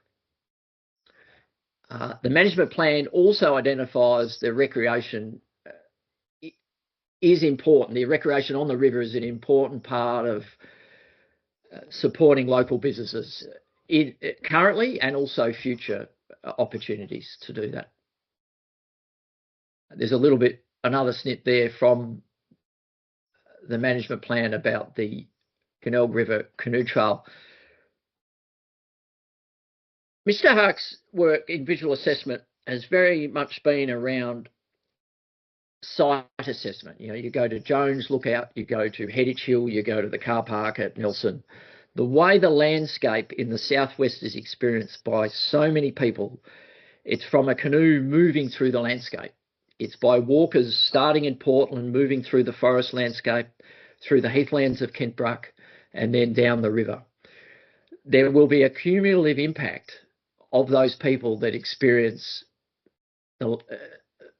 their journey as they move along. I think that's a very important thing that needs to be considered here, and it should be addressed in the EES documents, and I don't feel it has. In the management plan, it's clearly identified about the quiet nature, the remote nature of the river experience, the limestone cliffs, and the opportunities for visitors, and how the management of the park is trying to really promote that through exclusive campsites only for canoeists. And it's certainly something that needs to be considered in either modifying this project or not approving it. Here's the map associated with the management plan. The mapping here specifically identifies the Glenelg Heritage River area. I think it's important to look at this map in the context of the project development, because it has this visitor experience area as a destination, and it also has a visitor experience area as a journey. So that's the journey for the Great Southwest Walk, or walkers, I should say, and then also the canoeists. Very distinct, and the experience of the proposed project is quite different. So yeah, those maps are also available on the links that I provided before. Now, document 217, I sought through the committee to get information about the campsite visitation data along the Glenelg River. I think it's really important information. You've sought that for the Great Southwest Walk camps at Montebyong and Swan Lake. The proximity of, say, Wilson's North is just as close to the proposed development. There are other areas that are quite close. You've got Swan Lake Campgrounds, 3.1 kilometres. Wilson Hall camping area is 2.4 kilometres from the development. There's every chance. Well, I think this will impact, the proposal will impact on these camping areas. It's addressed with noise. I think further work needs to be done to look at this around visual impact. Document 218, I tabled a newsletter from Bushwalking Victoria. Bushwalking is a pastime that everyone participates in. Some are members of Bushwalking Victoria, many aren't. I really like this newsletter because it really sums up the importance of these wilderness areas and the experience these journeys offer, and the balance that the committee has before it. And everyone's thinking about it with you.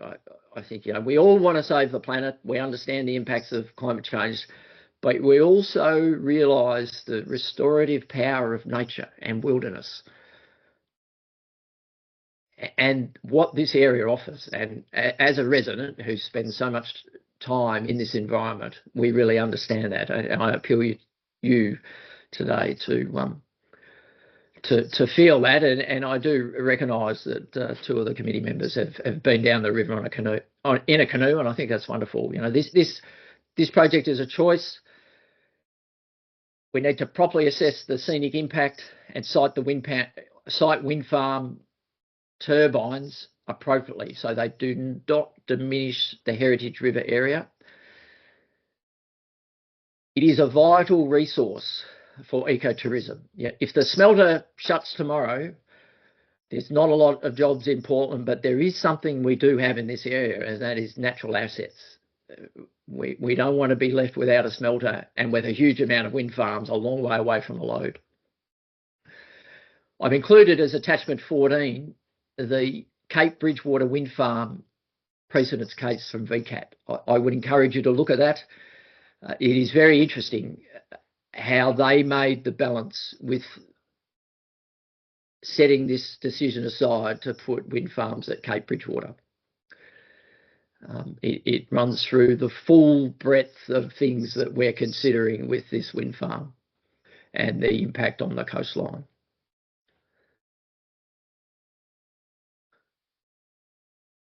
I'll calm down and just observe the river there. This is a lovely morning on the river with my partner canoeing near Laslets. Breathtaking limestone, gorgeous, just absolutely gorgeous. Moving on to a part of the Glenelg River that I haven't heard mentioned throughout the hearing to the extent that I wish to highlight it today, and that is the presence of 61 caves within the park. It's part of a cave system that extends across into South Australia, and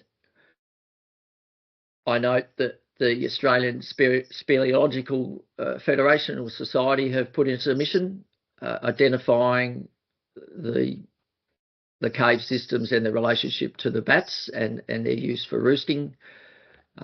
It's highlighted here in attachment 7 and the 1988 management plan. You don't have to spend too much time on the river to see the bats come out at night time and sweep across the top of the water. They use the wetlands to feed down at Montebiong. I think there's an obvious potential for the bidirectional movement between these cave systems to the wetlands across the coast and across the conifer plantations, which is where this proposed wind farm is. I think it is important that I should be allowed to table this document. This is a circular. I'm on a newsletter to the NGT. I support their work. I've been to their field days. I'm not part of their workforce or their committee. I'm not on their payroll. I think the reference list that they're provided and the concerns that they're provided are real. The bats are they're a small endangered population, but their roosting is identified in these cave systems throughout the national park. So this is the LCC report, 1972. Again, it identifies the bent-wing bat using the limestone caves throughout the area. I haven't sought to get the map of the caves. I think it's probably better that we don't know where those caves are from protecting the habitat.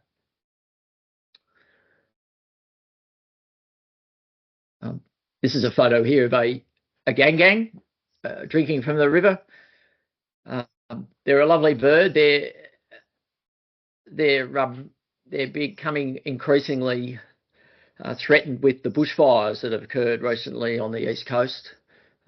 It's a segue into my next topic, which is to talk about the Lower Glenelg National Park habitat for the red-tailed black cockatoo. I heard the council talk about their affiliation or their connection and their importance of the red-tail in their shire.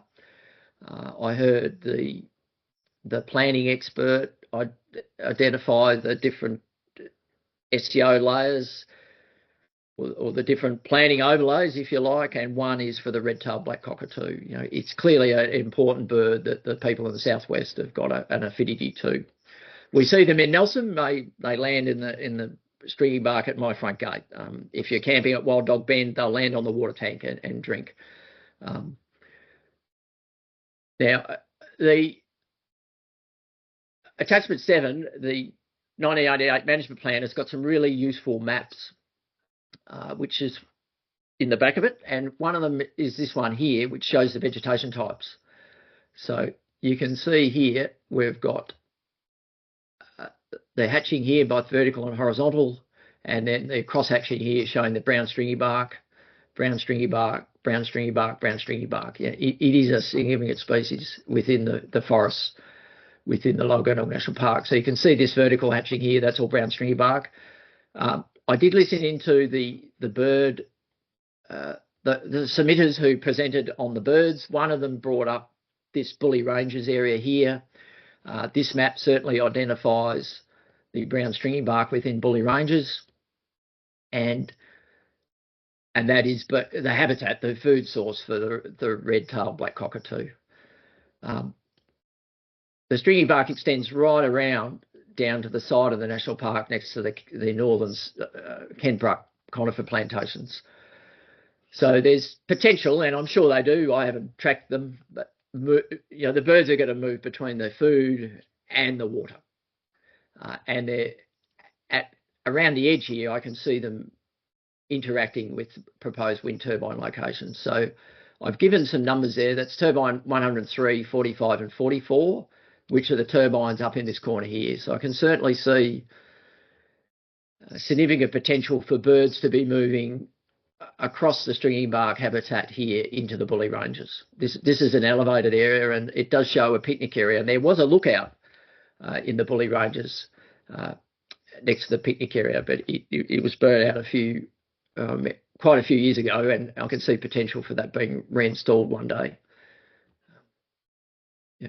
Anyway, that's all I'll address there. Moving on to Simpson's Landing. I took some interest in the visual scene simulation that Mr. Hark put forward along the river near my place for obvious reasons. That's where I spend most of my time. What I'm hoping to do here is to demonstrate if the wind turbines are visible here, 6 kilometres away at the riverbank, within an area that is part of the Heritage River area, then they're also going to be visible in other areas along the river that are closer to the proposed development and the proposed turbines. So I spent a little bit of time doing that YouTube and doing a high pulse simulation to make the information accessible about visual impact. Now, under cross-examination, I tried to discuss the location in Mr. Hark's photo simulation scene at Simpson's Landing and where it would appear in that scene. So I calculated using Google Earth 106 degrees in direction, a bearing direction. Now, Mr. Huck responded in saying that Google Earth, you've got terrain switched on and it's not really accurate. I'd be relying on the accuracy of the 3D model, which is accurately, properly geocoordinated and referenced rather than Google Earth.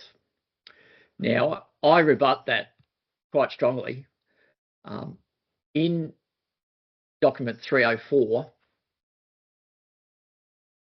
at the back of that document, on the last page, I provide a detailed calculation result showing that the closest turbine is 106 degrees from the observation point.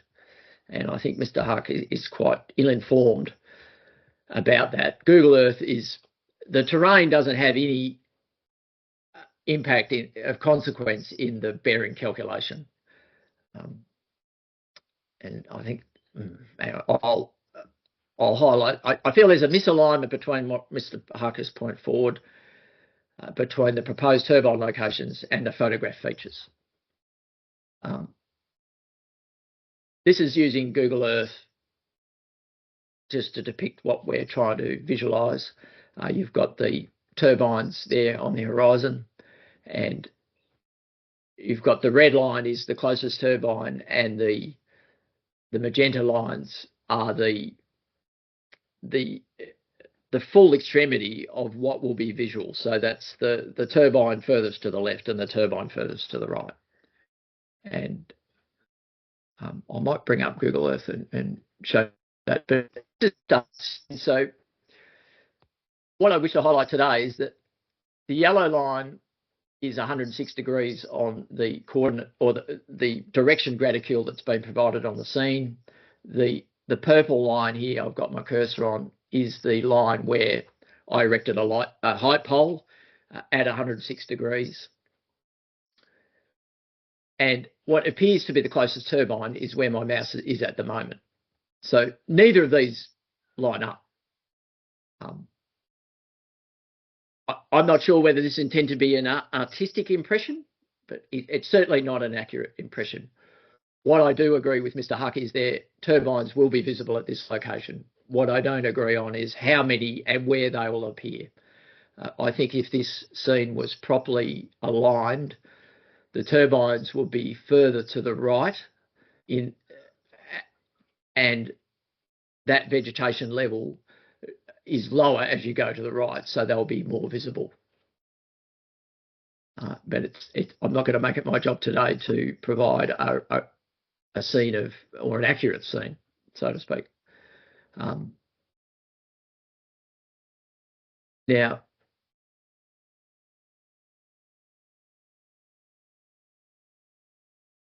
I did question under Mr. Huck is how he brings this information together. Now, as a surveyor who did my thesis in photogrammetry and has practiced photogrammetry throughout my career, to use photography for accurate measurement, we use control points. And the way I read the VCAT decision in Mr. Huck's written evidence was that he should be using control points. But when you read his response here, he describes that the surface model can be matched against topography.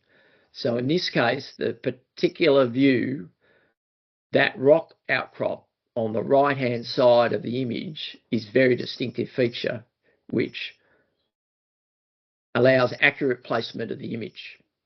Yeah, I don't feel rectifying or georeferencing a 3D scene and a photo using a rock outcrop covered in trees is accurate. There's far better ways and more scientific ways of doing that, and that is through the geospatial sciences and geomatic sciences. And it's not evidence that I think the committee should be relying on. It gives a very general understanding of what may be visible.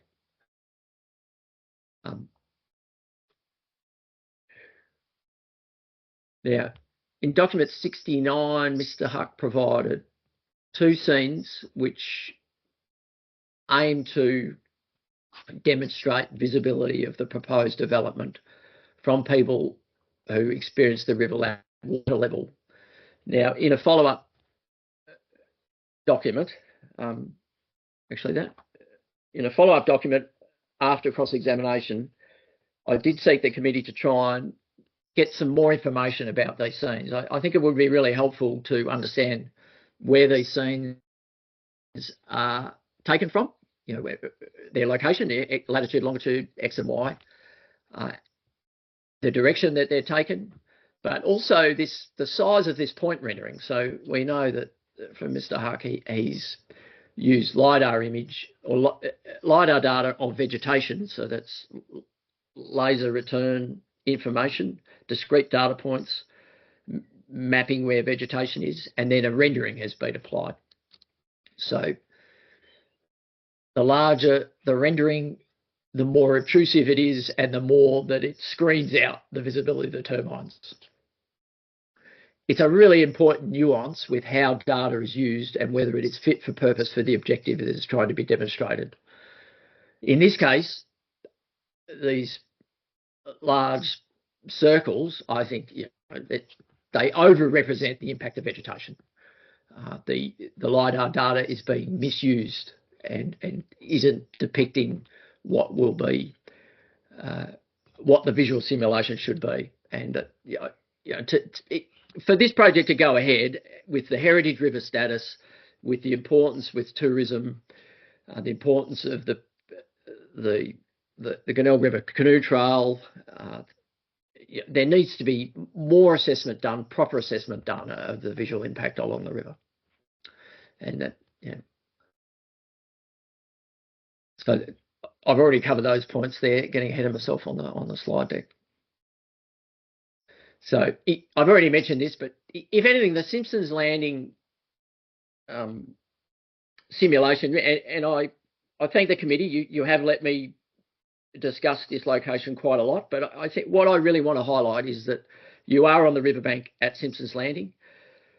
You are on an area that is quite accessible, and it is within the Heritage River area, and the turbines are 6 kilometres away, and they're visible.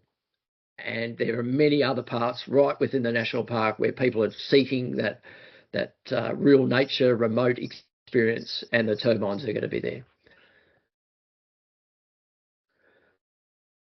This photo here, this is one of those locations where there hasn't been assessment. So this is on the other side of where we stopped in Nelson for the site visit. So I think we stopped and picked up Miss Thompson and had an opportunity to take a toilet break on underneath the Norfolk pines on the other side. So this side of the river is looking west. This is a sunrise shot. This is where, if you were catching the Nelson Endeavour and heading up to the Princess Margaret Rose Caves, this is where you engage with Nelson on the western side of the river. I think it would be very worthwhile for Nelson residents and also the committee to understand what the impact on the skyline would be of this location. Mr. Hark's evidence very much looked at the impact on Nelson from people coming from Portland. Portland's 80 kilometres away. The closest population centre to Nelson is Mount Gambier. Most people that live in Nelson do their shopping in Mount Gambier, teach or work in Mount Gambier. Mount Gambier people, if they want to have a fish or get away with grandma and have a ride or go to the pub for a Sunday lunch, they'll come to Nelson. A lot of people engage with Nelson coming from the west, and this is an example of that. Looking at the river landscape and engaging with the river.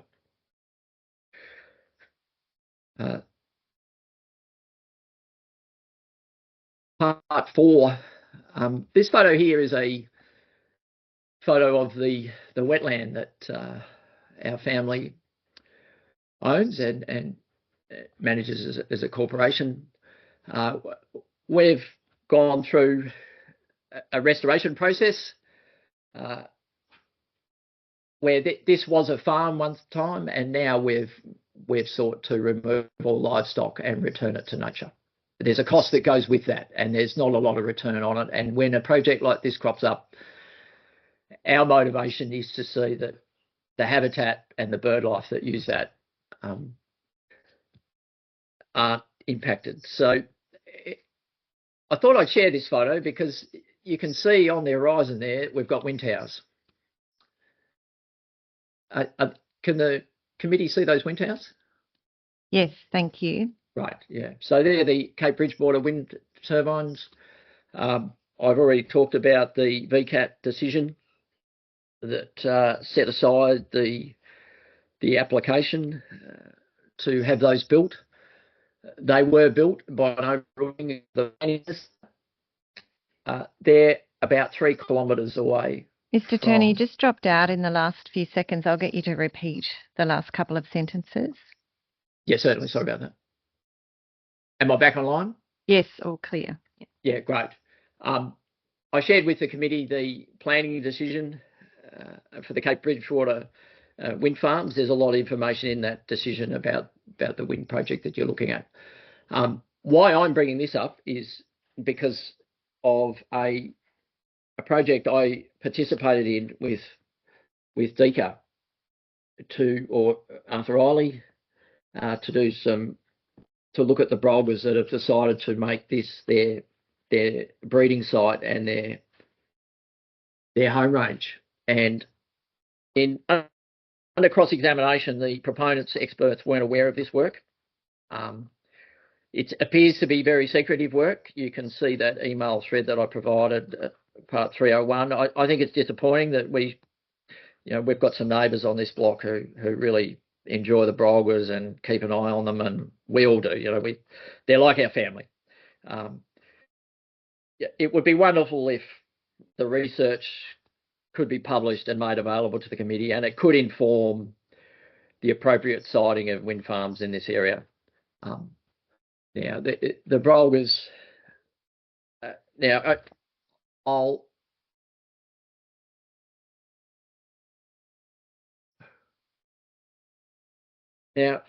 what has happened since my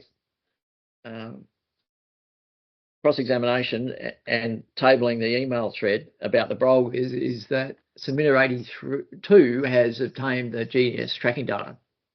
Now, I haven't got a copy of that data, but I did see in the presentation that there was some screen snips shown of the track of the Brolgas. Now, I'm concerned that, which I've already sort of touched on, that the research hasn't been used to inform the design of the Kentbruck project. It's clear that the Brolgas in this particular instance are using a home range of about 5 kilometres, so they're moving. Where have I gone there? They're moving from our wetland to the Bridgewater Lakes and back again quite a lot, and they are actually getting quite close to the wind turbines on Cape Nelson. Now, in saying that, from the email thread, you can see that not both chicks that were tracked didn't fledge, and one passed away. So, what it leaves questions in my mind. Well, what impact are the nearby wind turbines having on the ability of the Brolga parents to breed at this location? There's probably a lot more I can add that Submitter 82 hasn't put in his submissions, but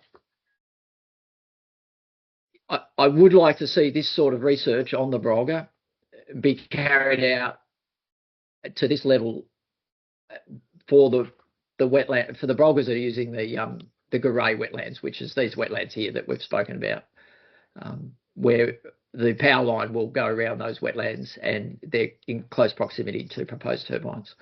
So, I mean, it seems obvious that there's potential for the Brolgas in dry years where the feeding potential isn't great, that they use 2 wetlands, like they're being used down on Cape Bridgewater. If we go down there to do a bit of fencing and to do some maintenance work on the block, the Brolgas will fly away. They fly away to another wetland where to feed, and then they'll come back. So, they have to be using, well, I observe them using 2 wetlands. So, and it's quite clear that's more than 600 metres. So, it would be great if this project can give them what they need to live their lives. There has been a lot of information and discussion around conflict of interest. I think I've had first-hand experience that there is a conflict of interest. There's a push and pull. There are decisions being made within DECA about what gets shared and gets shared with, and it's undermining public confidence in the approvals process, in the scientific process, public confidence and trust in our government, if they can't have a discussion around the balance between balance between appropriate siting of wind turbines, appropriate siting of projects, with preserving our species that so many people love and connect with, and that they have a right to breed and to thrive. It would be good if the committee was able to get information from Arthur Riley to understand where this research is at, where it's going, what it's found, and to look at more information about the flight heights, how they're using thermals, how curtailment abatement could occur with this project, how it could start up slowly and then sort of move and ramp up if it's not impacting, or whether the project shouldn't go ahead at all. So this is the slide I'll just grab out of Submitter 82 showing the thermaling above the project. So some very apparent that there's potential there for conflict between the development and the flight path and the flight corridor that's being used. So, all right, I'll move on here to the final part of my submission, which is I didn't raise in my original submission, but I think it's important and it hasn't been highlighted to the extent which I hope to bring forward today to the committee.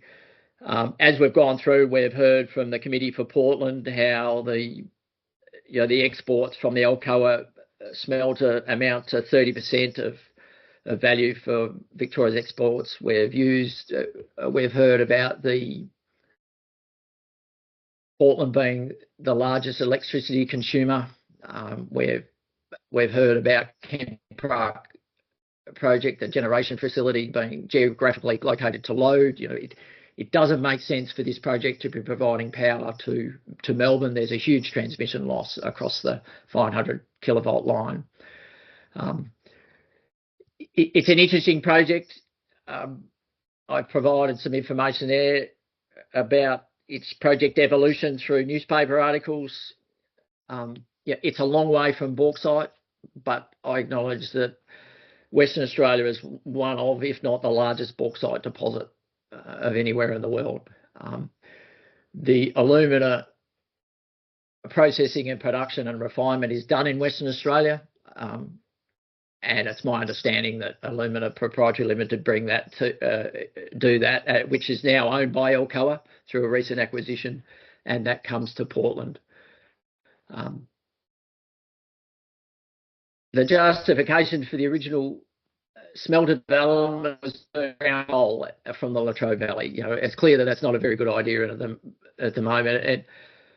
And doing a little bit of research for this, I think, I'll put it out there that Portland, with Scope 1 and Scope 2 emissions, right from bauxite through to using coal and natural gas for calcining and digesting, is probably the largest polluter in the state.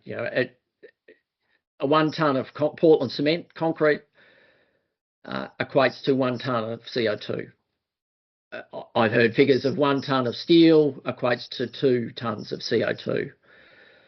A little bit of research tells me that aluminium produced at Portland on brown coal, which we're still running out of Portland, is about 14 to 17 tonnes of CO2. This is a significant problem. I get the imperative that this can't go on. We've now got a safeguard mechanism that the government have brought in. There's been some refinements to that. Smelters like Portland have got locked in requirements to reduce their emissions. I'm not sure whether it's 4.9% year on year. There'll be various ways to do that. And one of those ways might be to bring back their level of production. But another way is obviously to reduce Scope 2 emissions, which is to change the electricity mix.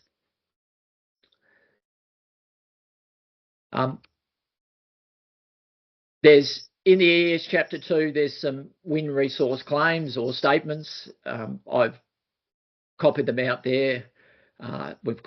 This is based on the Cashmore Airport, which is sort of north of Cape Bridgewater. There's an anticipated 43% capacity factor.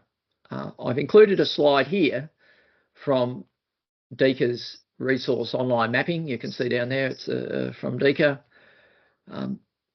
Everyone will be familiar now by looking at so many maps for this project, where this project sits. We've got the Glenelg River, we've got Nelson, we've got the Nelson-Portland Road, we've got Wade Junction and the road up to Wynnum. When I look at that map, I don't see a wind resource. I listened to Mr. Gossip Town Planning evidence, and he put it to the committee, you can't ignore the resource. And I remember, Madam Chair, you clarified what do you mean by the resource. And he said it's the wind resource. When I look at this modelling from the Earth Resources interactive mapping, I don't see the wind resource that's being put forward. I don't see the 43%. Obviously, to get the resource that's needed, you've got to build absolutely huge, tall wind turbines. That's an additional cost. And of course, we've got to put the connect it through the national park. Well, we don't have to go through the national park, but the proposal is to go through the national park. On the next slide here, I've got a graph showing the data for the performance of the wind farms, the capacity factors. So I'll go back to that slide here. We've got down here at Cape Nelson, the wind farm we were just talking about before. We've got the mapping here, or the modelling for the wind output. You can see Cape Bridgewater, Cape Nelson, Portland, Codrington. I think that's Ryan Corner, and then up here to Macarthur Wind Farm. They're all in areas of higher wind modelling. And those areas are delivering. We've got Macarthur here as one of the worst performing capacity factors in the state. I'm not sure whether that's because they're turning their wind turbines off for broggers, or they're being curtailed for some other reason. But it's being built in an area which is showing a higher wind yield per the DECA modelling. We've got the Portland Wind Farm here. They're 35% capacity factor. So I think the Portland Wind Tower is about 70 metres high. One point I will mention now is the proposal here about three times as high. So I'll just go quickly back to this slide here. So I felt mentioning that in reference to this slide, this is 3 to 4 kilometres away from the wind projects, and those turbines visible on the horizon are 70 metres high. So to understand the impact on the landscape, you've got to imagine the proposed wind turbines are 3 times the height of what's visible on the horizon there. Anyway, I've got off track there. I'm sorry. So I think that's a consideration. This isn't. I think the cherry for this project is the proximity to the 500 kilovolt power line and the Haywood substation. It's going to have a big impact on the environment, and obviously the height of these turbines is to compensate for the low wind yields up that have been modelled here. It would be good if the proponent could provide its MET modelling. It's obviously got 3. I think it had 3 MET masts up, but it'd be great to be able to see that and see what yields are actually there. I've included attachment 13, a history of the project development down at Portland. It's quite clear that the public have subsidised over a long period of time the electricity contracts.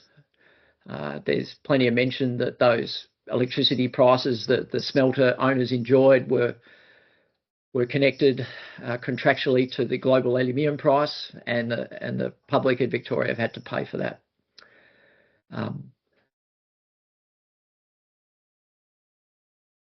There's a really interesting submission I've included, attachment 3, from the Aluminium Council, which is to Chris Bowen in response to the safeguard mechanism. Now, in the rear of that, I've got some, and I might bring that up if I can find it. It's quite interesting, attachment 3. Yeah, so this is it here.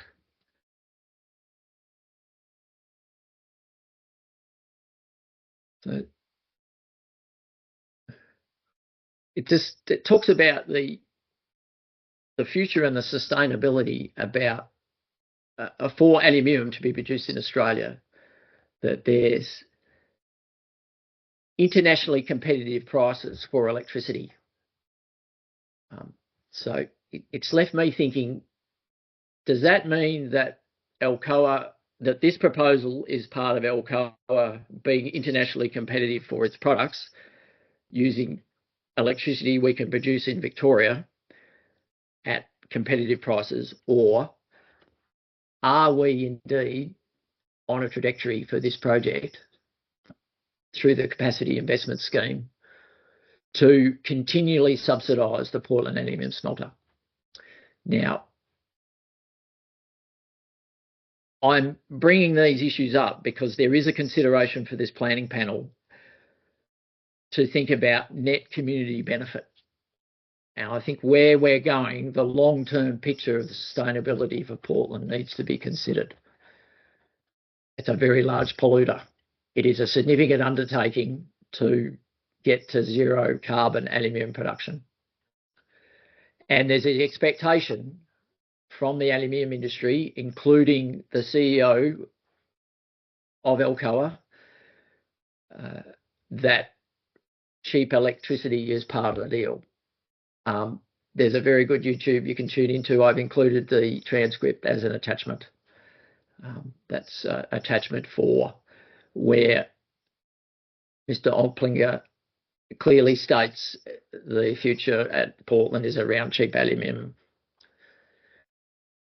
So, Mr. Bolt has outlined the importance of national gas for firming. Victoria has depleting reserves. Its operation has to be firmed with reliable electricity. The gas is going to be extraordinarily expensive. We've already seen businesses shut down to Victoria from the cost of natural gas. What are the projections here of the mix and the final cost of electricity?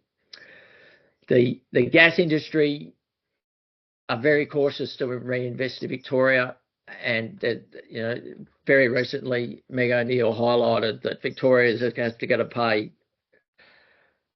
globally competitive gas prices, and I feel that that's going to leave the Victorian consumers and taxpayers footing the bill for continued operation. DECA haven't provided a plan or a roadmap specific to Portland for long-term sustainability without continued reliance on brown coal. The AGL, the operators at Loy Yang, are being paid to keep the brown coal occurring. That carbon footprint is built into the product that's being produced out of Portland. I think there's significant questions if Victoria can produce globally competitive zero carbon electricity without further public subsidy for Portland smelter electricity. Are we moving into another 30 years of propping up the aluminium smelter to get to a point where we recognise that the aluminium that's produced at Portland will not be zero carbon? There are other parts of the world where there's nuclear or hydro that will be able to produce a cheaper and cleaner and greener product. This is an obvious point for DECA to bring forward the plan for Portland. One, for people to have confidence in their jobs at Portland, but two, for the committee to have confidence that this is not how to put this project into the net community benefit. Now, this is one thing that I'm not sure whether you'll be aware of, but there's an act, of course, that set up the Alcoa aluminium smelter, and that anything to do with the operation, electricity prices are exempt from FOI. Nobody knows. By design, this committee does not have sufficient information to make a fully informed, big picture, net community benefit for this proposal and how it fits together for jobs in the region, benefit for Victorians. I think it's abominable, how we've gone on for so long. There's many politicians called out. There's a really good article in the newspaper clippings I've put together, identifying that a former cabinet minister has stated $4.5 billion has been spent to keep this going. Now, the first presenter this morning mentioned about the embodied carbon in this project. At this point, I'd like to highlight that now we have an Australian standard for accounting for carbon. I've included that in a submission. This is an EES, but there's no information about the carbon footprint. A significant part of this project with its carbon footprint will be the concrete, for example. So if it's not transparent with the carbon content as part of the concrete, how can we make our corporations and the people that execute these projects accountable for improving their projects? Could the footings be built with geopolymer concrete? Could the Portland cement that will end up in the footings be substituted with ground slag and fly ash and silica fume, supplementary cementitious materials? How can we improve? This is it has been highlighted at several points throughout the proceedings, the effort that we need to take to address climate change. This is a perfect example where this hasn't occurred within a very project should be addressing climate change. And I would also feel that that should be part of the roadmap for the smelter, you know, laying out, well, what is the pollution? What is the carbon content of the aluminium being produced at Portland, so that the committee can make an informed community benefit analysis. Another interesting aspect of this project is that you would hope that because of the community backing through the capacity investment scheme, that it's a public and private partnership where we're all moving forward with an objective to lower our carbon footprint. But there doesn't appear to be any statement or submission from the Alcoa owners or the Portland smelter to reduce or to implement inert anode technology to remove its Scope 1 emissions. And if you read that submission to Chris Bowen about the safeguard mechanism, you distinctly get the impression that the public have to first provide the low carbon electricity before they'll make an investment in their plant. You know, it's the cart and the horse. I think it needs to be made together, and the public shouldn't be doing one without a commitment from the other. Finally, I'll touch on some financial accounts. There's attachment 10 of my submission, if I can find that. I've put together a listing from this data source down here. So this has been provided by our good friends at the Australian Taxation Office for a number of years now, and it's specifically to raise awareness of corporate transparency and the way they manage their affairs. I think it's an important aspect of social capital that corporates have to operate. You know, we're clearly providing our environment, our landscape, making changes to accommodate moving to low carbon, to upgrade, to invest. I would like to see the Alcoa owners to return that and to behave in a way that is a net gain for the community. And looking at these financial accounts, things have been managed very well to move profits offshore rather than to reinvest alongside the public in the future sustainability of the project. That's it in time probably for lunch. I'll just sort of wrap up a few highlight points. Alcoa have shut down Kowana, they've shut down Point Henry, they've closed their mining and coal electricity production at Anglesey. We really need that roadmap, I think, here at Portland to work with what's occurring with this proposal or what's being put forward here. We need to be confident that the end game here can be achieved, or to perhaps realise that aluminium can be produced with less damage to the environment in a jurisdiction that has better wind resources or better renewables or lower carbon footprint. I don't feel this project is in its current form is the right project for the area. I think it could be modified in so many ways, from working around from a larger Brolga buffer near the wetlands at Garay, using that significant landscape overlay near Nelson to bring back the turbines there, tail black cockatoos, so more room to move and not to interact with turbines around the Stringy Bark and the Bully Range.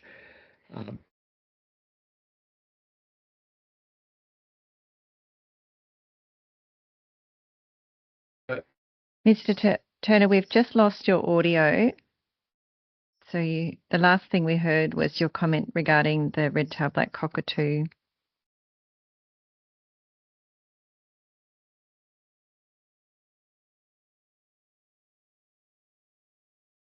Just letting you know, we still can't hear you.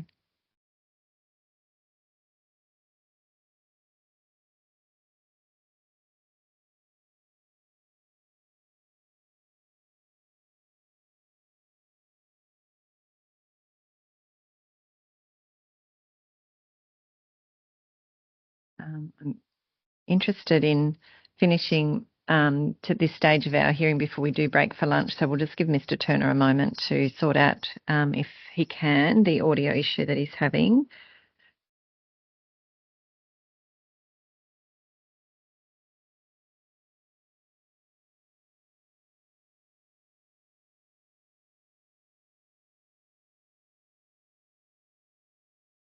Testing 1, 2, 3. Am I back online? Thank you. We have you back. Yes, sorry about that. I'm a long way away and I'm on a mobile connection. It's not working too well. So I was wrapping up beyond the black cockatoo, the red-tailed black cockatoo, just working around the project, looking at how it could be modified to sit better in the environment and to better conditions. So, but anyway, I think that's 1:04 on lunchtime. I'll conclude there. Thank you. We do have a few questions for you, Mr. Turner, so we'll run through those before we break for lunch. Sure, and I'll hand Member Kirsch will ask to start with. Thank you. Thanks. Thanks for your submission, Mr. Turner. I just got the one question, and it's in your submission and your attachments, you included a copy of the 1998 VCAT decision in relation to the Cape Bridgewater proposal, and you've encouraged us to read that. I'm sure you'd also be aware of the subsequent panel report that I think was issued in 2002 in relation to the 4 individual wind farm proposals, sort of collectively known as the Portland project. You haven't provided us a copy. I haven't provided that. I'm not as familiar with that case as the other one that I've presented. We can certainly access Is that homework for me? No, it's homework for us. Okay. I just really wanted to raise that and give you the opportunity to discuss that if you thought you could add anything or provide any guidance to the committee. But if you're not familiar with it, that's fine. No, I'm not. I won't comment on that. Yeah, thank you. Thank you. I have a couple of questions for you relating to the native veg removal and some of the information that you presented to us regarding the surveying. And really just for clarification, you've suggested there should be resurvey to inform the vegetation removal scenarios. Could I just get you to clarify exactly what you are suggesting there? Yes, certainly. One aspect of that is the vegetation above the ground. So there'll be a requirement for a construction disturbance envelope above ground. So if we're looking at moving diggers and trucks and cranes and bringing in concrete junction boxes, there'll be a space requirement, an envelope. So there needs to be survey done of the tree crowns with respect to that envelope, where they sit with respect to the road. So that's one aspect of it. 2 is the accuracy of the survey, which I've tried to highlight. It's both the road survey. So I don't need you to recap on the detail of what you've already covered. So just anything to really focus on the specifics. Yeah. So it's either to redo that survey or to clarify its accuracy. To clarify the gaps in it. Where Downer have mentioned that there's a gap, so to find out where that gap is and whether it's material and its impact on it.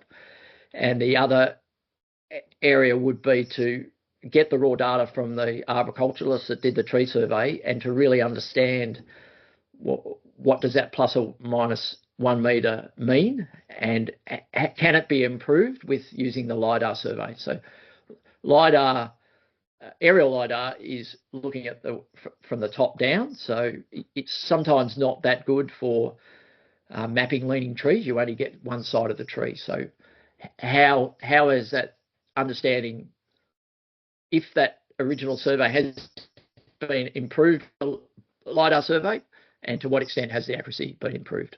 Thank you. It would start with desktop first before making a final decision to completely resurvey the whole thing. But Thank you. And are you, I understand you're not here as an expert, so I'm asking for your view just with your experience. Are you suggesting that that be targeted to specific trees?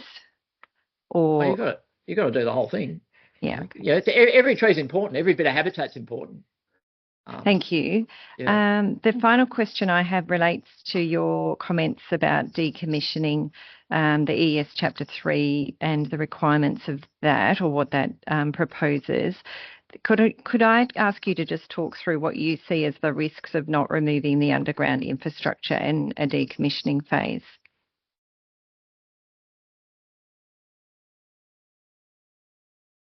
It needs to be understood in terms of what infrastructure we're talking about.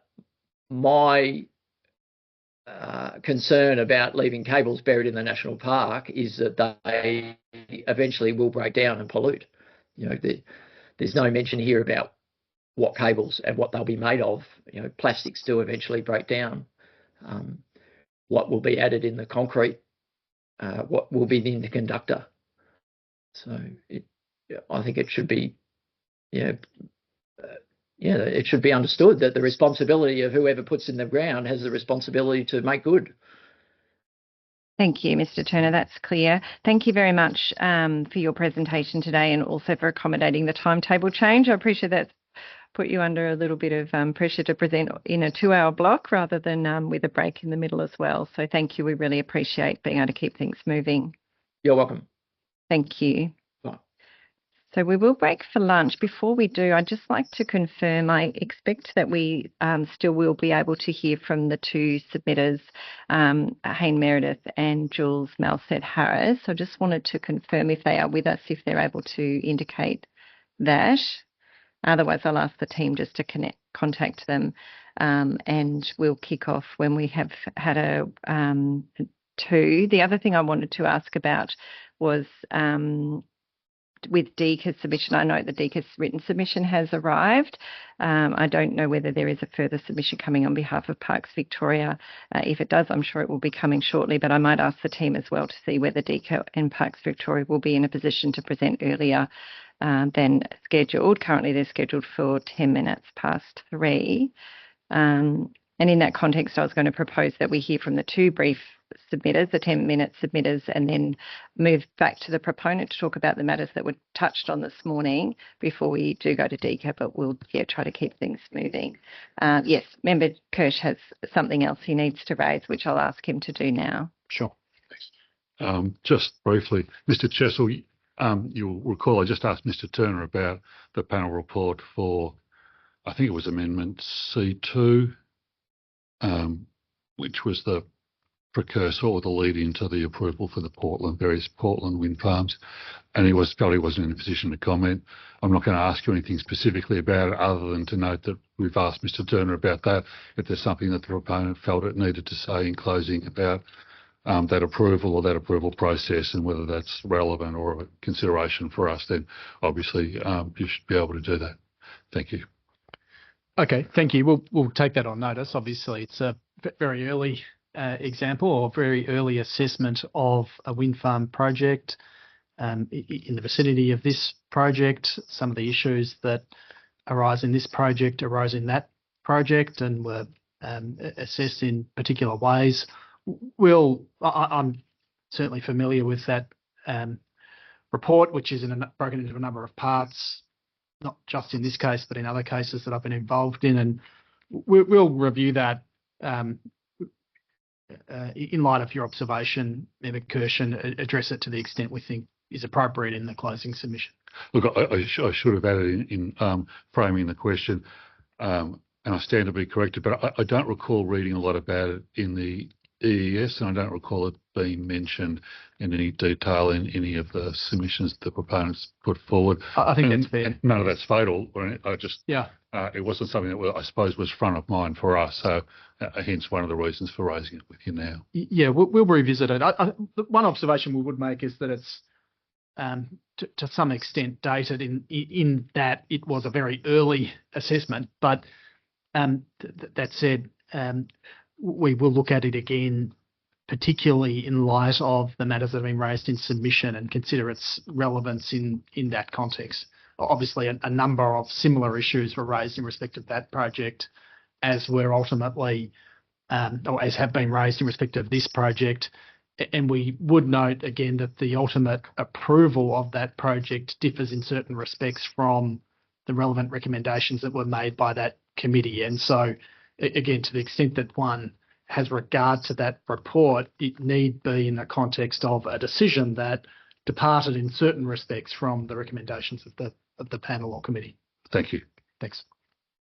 Thank you. So I'm going to propose we break for an hour, come back at 2:10. Hopefully the two submitters will be able to present to us at that time. We'll then move into just recapping on those matters that were raised this morning or that the proponent wanted to finalise covering off.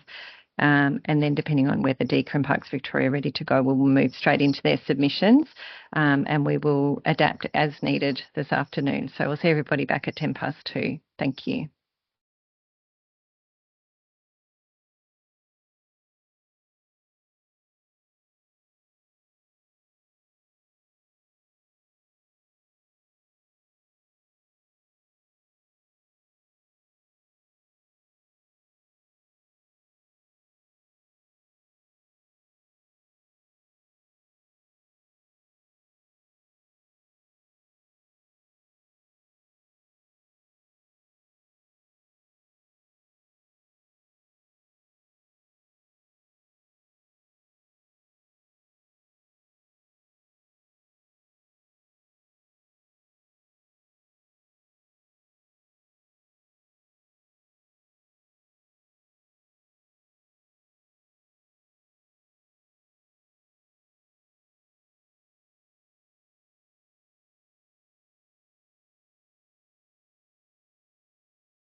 Thank you. Welcome, everyone. Mr. Meredith, I can see that you're with us, so I'm happy to move straight into your submission on behalf of sorry, I'm just going to get my notes into the right spot.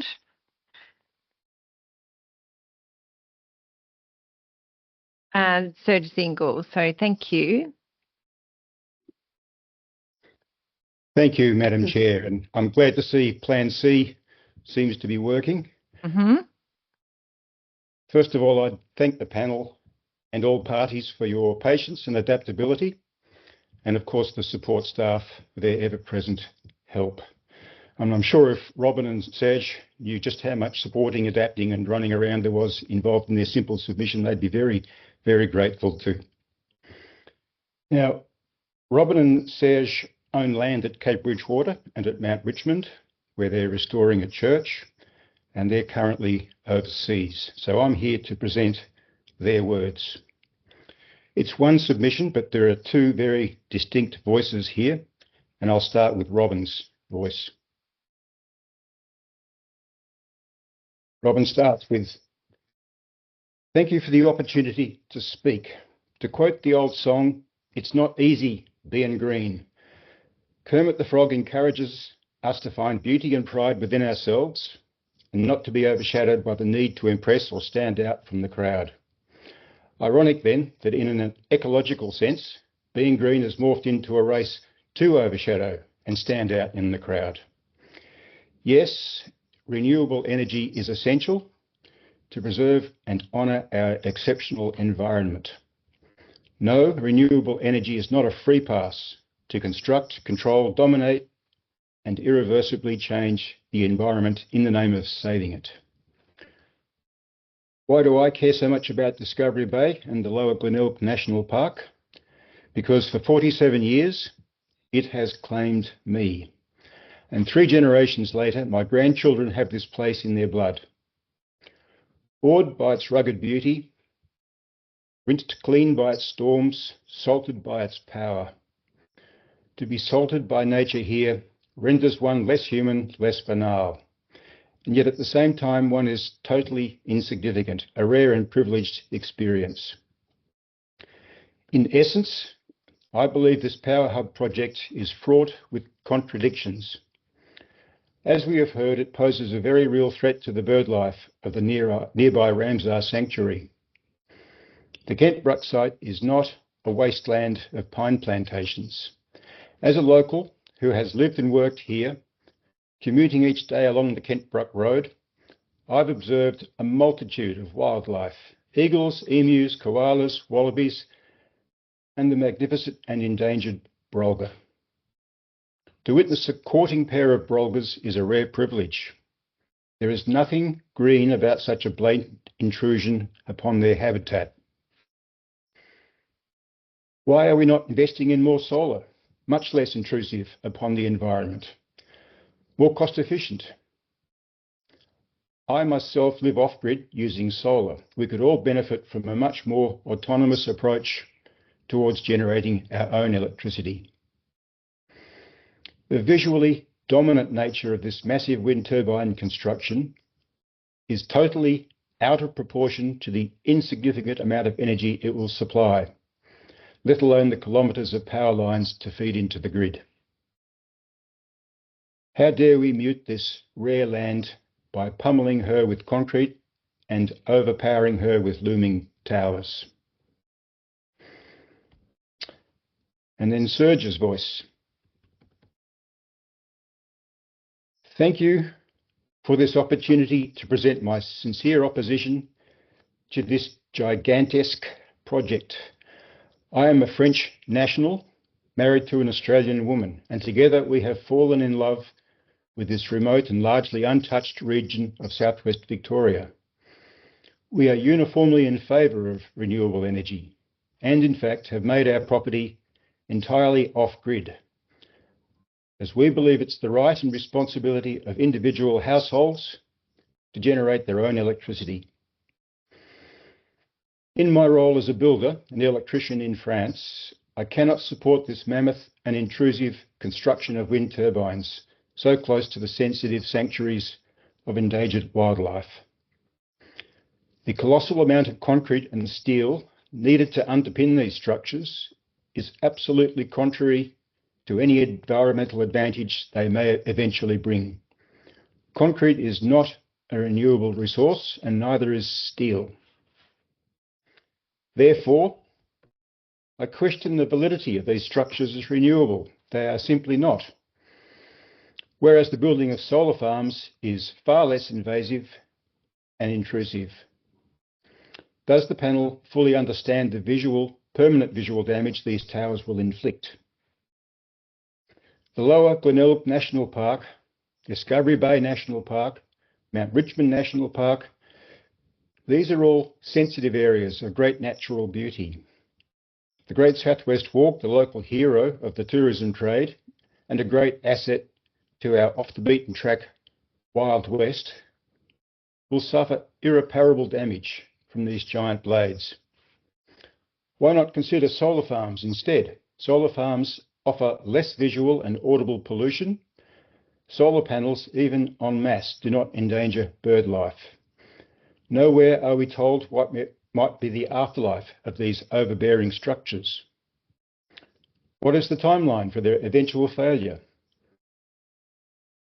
In Europe, always decades ahead of Australia, the on-design life of wind towers is causing a big headache. Blades are either being incinerated or wasting precious space as landfill. This is not a renewable solution. Finally, it is a complete betrayal of the Southwest to dismiss it as nothing but pine plantations. My wife and I live and work in this area. We are surrounded by some of Australia's best examples of wildlife, let alone magnificent and rare Ramsar wetlands. Yes, I am French, but I cannot support a French company which does not admit to the folly of their project. In my view, it is unethical. And that's their submission. And I thank again the panel and all parties and support staff for your help in eventually getting it there. Thank you. Thank you very much, Mr. Meredith, and thank you for coming along and representing the party. Thank you. So I'll now ask if Jules Malsed Harris is able to turn the camera on. Welcome. I'll just check that the audio is working as well and get you to speak. Oh, we can't hear you. I'll just see if something you can do at your end.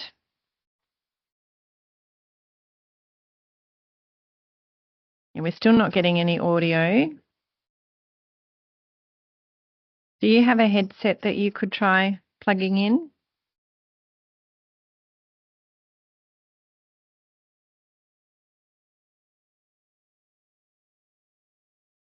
No, we still can't hear you.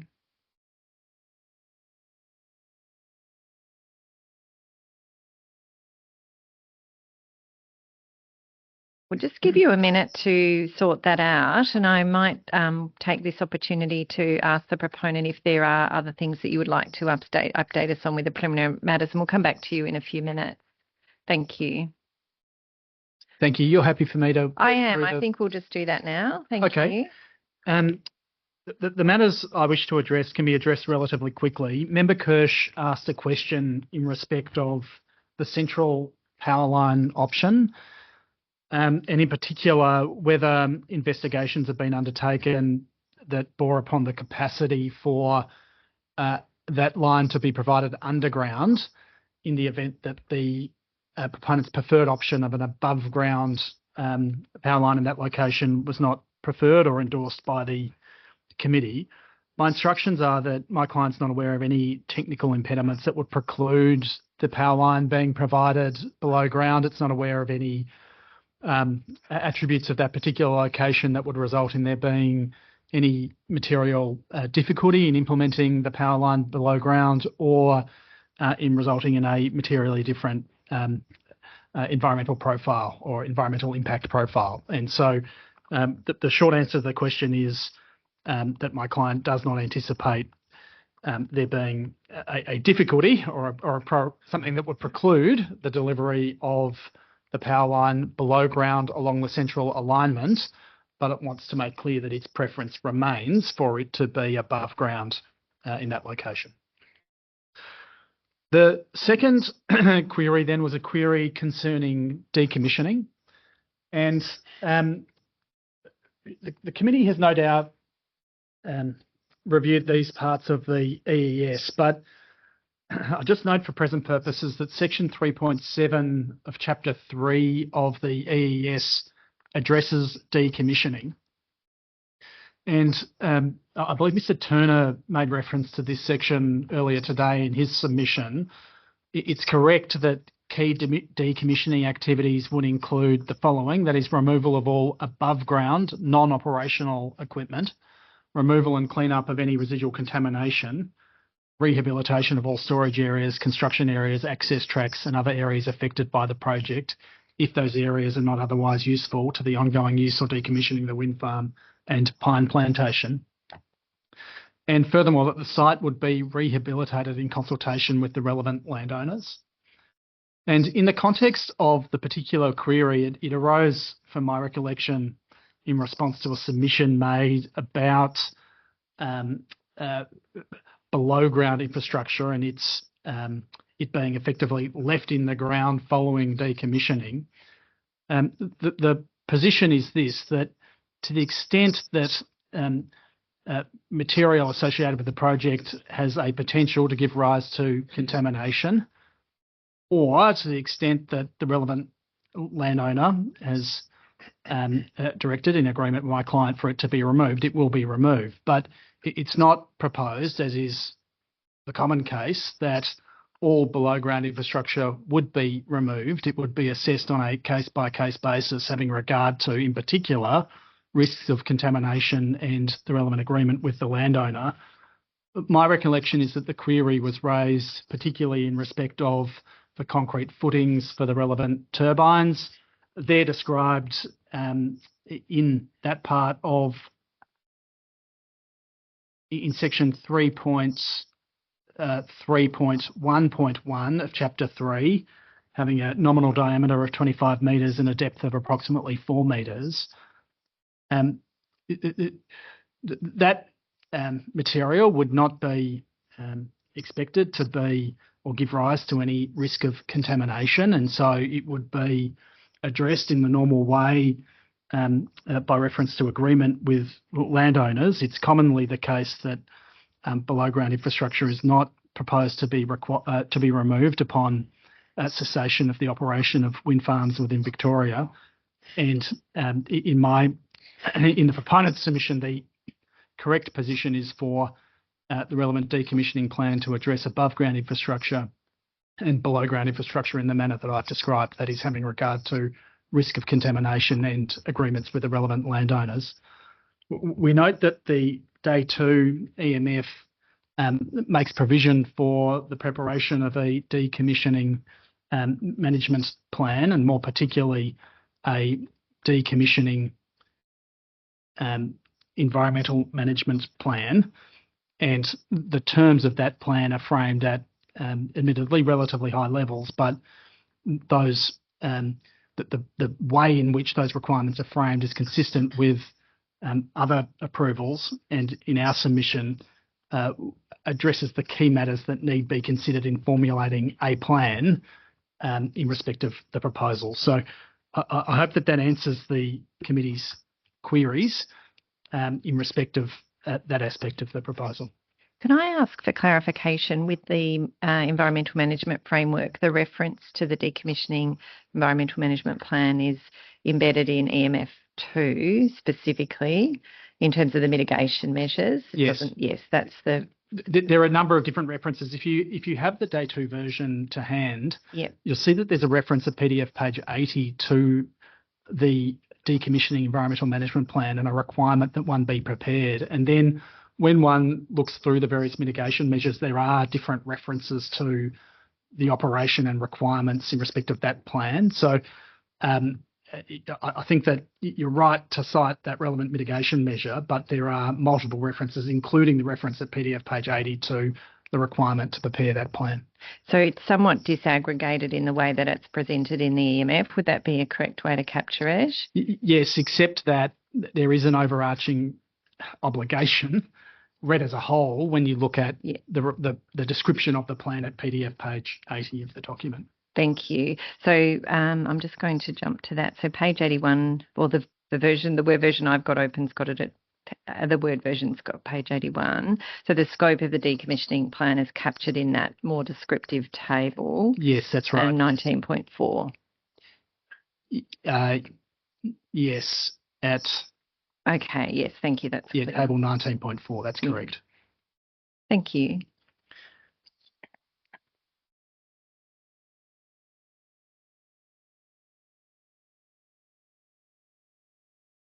Yeah, okay. I'm advised that there's also reference in the incorporated document to a requirement to prepare a plan on those terms. Great, thank you. In terms of the other queries that the committee raised this morning, we'll address you on LVO 6 in the day 3 documentation.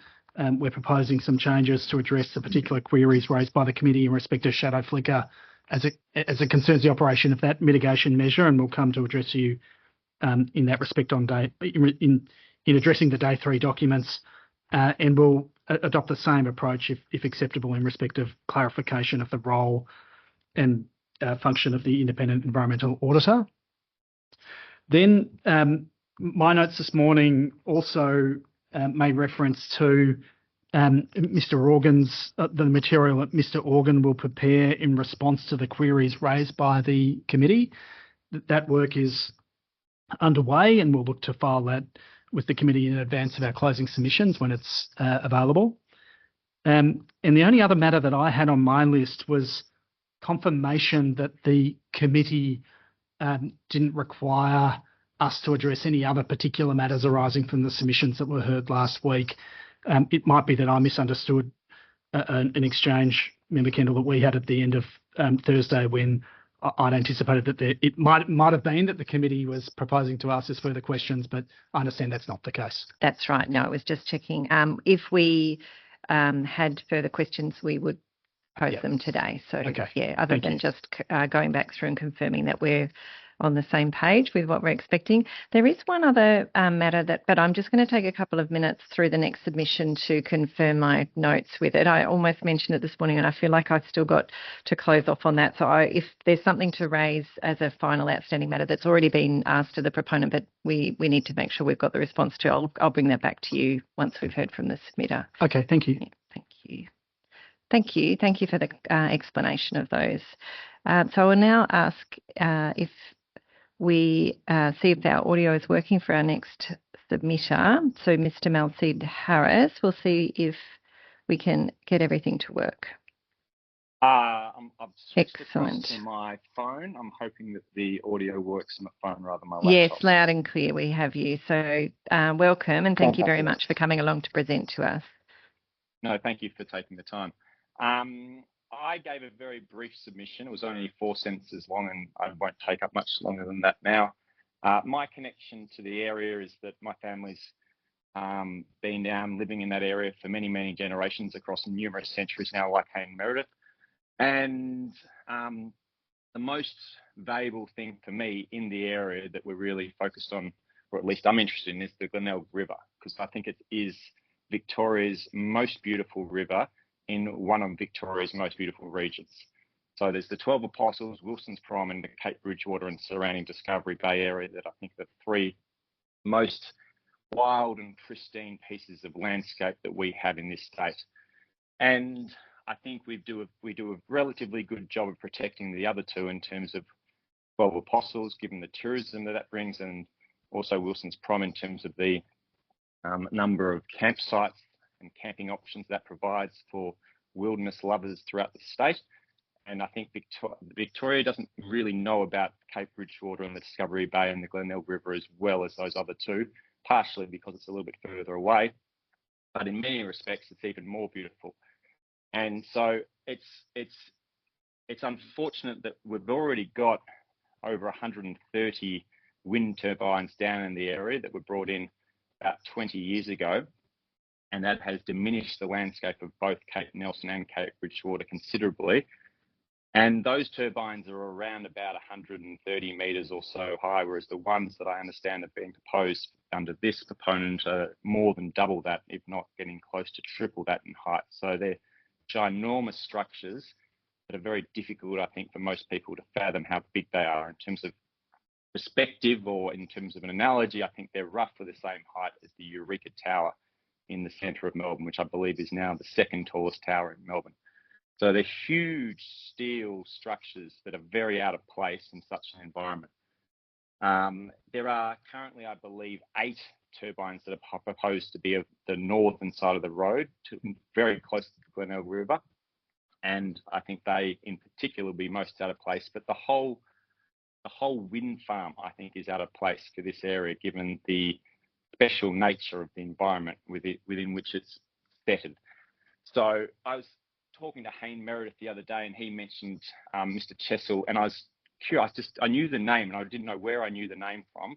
And I remembered I lived next to his mother and father for over a decade, and it reminded me of a conversation because his mother is a very big Green supporter, and I went down to Tasmania with a group of friends about 15 years ago, and we canoed up to the Franklin River, where the founder of the Greens Party, Bob Brown, spent a lot of time, a generation ago, back in 1983, campaigning to protect. And it's the most beautiful river in Tasmania. I remember having a cup of tea with his mother one morning and talking about how grateful I am to Bob Brown for protecting that river for future generations, so that people like myself can canoe along it.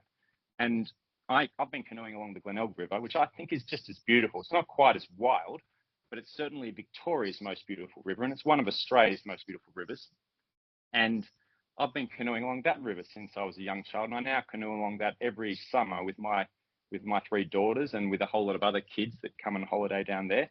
And it's one of the most special days of the year for all of us. And the idea that this river is not going to be protected in the same way that Bob Brown and Bob Hawke and others protected the Franklin River, I just think would be a great shame. And I think it would be a great loss for future generations to turn that into some sort of hideous industrial power plant, where we have these sort of seemingly foreign barbarians coming in, destroying our environment and just putting it in the most inappropriate of all places. So my father actually got paid to, help get the wind turbines up because he believed he was doing a good thing for the environment back in the early noughties around Cape Ridgewell and Cape Nelson. And he was on the wind farm's payroll, but he's come to regret that. That's one of his last regrets in life, is that he had an unfortunate role in helping diminish part of the most beautiful environment in Victoria.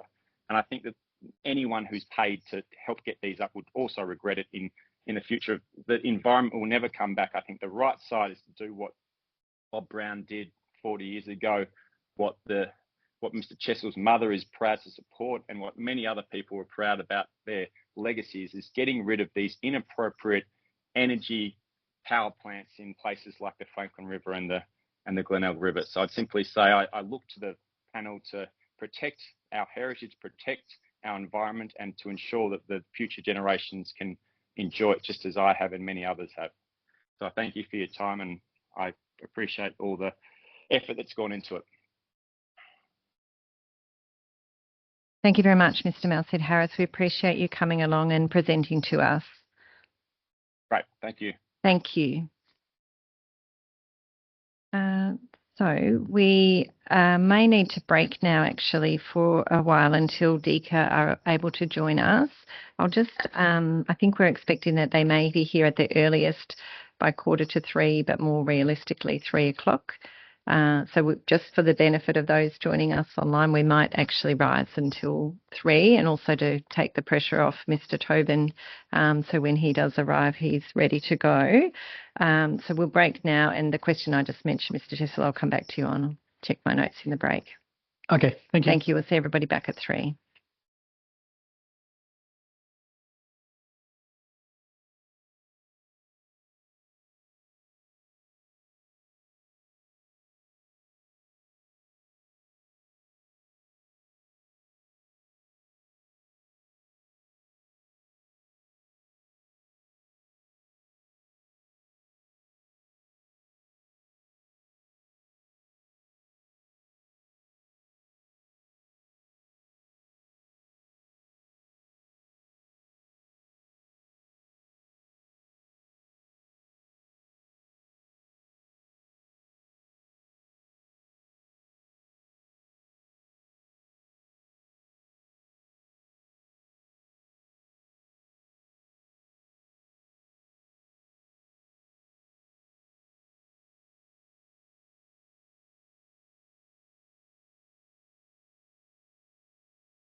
Welcome, Mr. Tobin. Thank you for getting here a little earlier. Understand you've been a few things happening today. Well, I'm happy to hand to you directly to take us through your submission. This is the last session of the day and also the last section of our penultimate sitting day. So, yeah, you're welcome to take us through your submissions. There's an hour allocated, but I note the written submissions are quite brief. So I'll hand to you and let you do your presentation. And then if there's any final matters we need to discuss before we rise, we'll take a moment to do that at the end. Thank you. Thank you, Member Kendall, members of the IAC. I had hoped to have been able, I anticipated we might run a little bit earlier today, and I'd hoped to come earlier, but unfortunately things in our office transpired that I needed to be elsewhere. So apologies that I couldn't come earlier and make your day a bit briefer. We have, of course, circulated a submission on behalf of DECA. What I propose to do this afternoon is to speak to that submission. It'll be quite close to the wording. It's a short submission, so we'll stick to our knitting on that. But there may be questions that arise from that from the committee. Parks Victoria have determined they do not need to respond to any matters arising in the context of the hearing, so there'll be no submission on behalf of Parks Victoria. Then I'll spend a little bit of time just running through any questions or the way that we've approached the EMF and the way that we've approached the incorporated document for each of the two clients. And as you foreshadow, that's not going to take us an hour. It'll take us something short of that.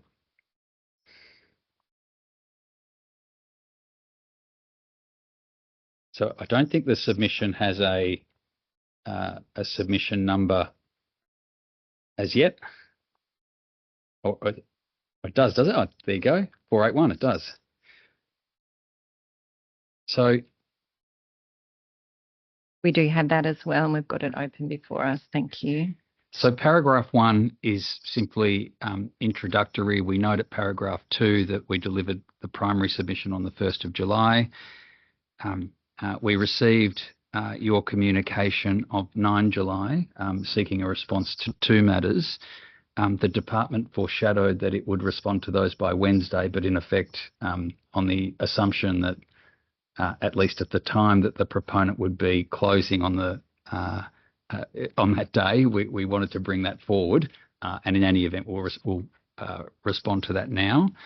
We also respond to some data that is in Submitter 82's material that has been filed, and I note at paragraph 4 that DECA has had officers observing the hearing since delivery of its primary submissions and has reviewed each of the documents that have been filed by the parties.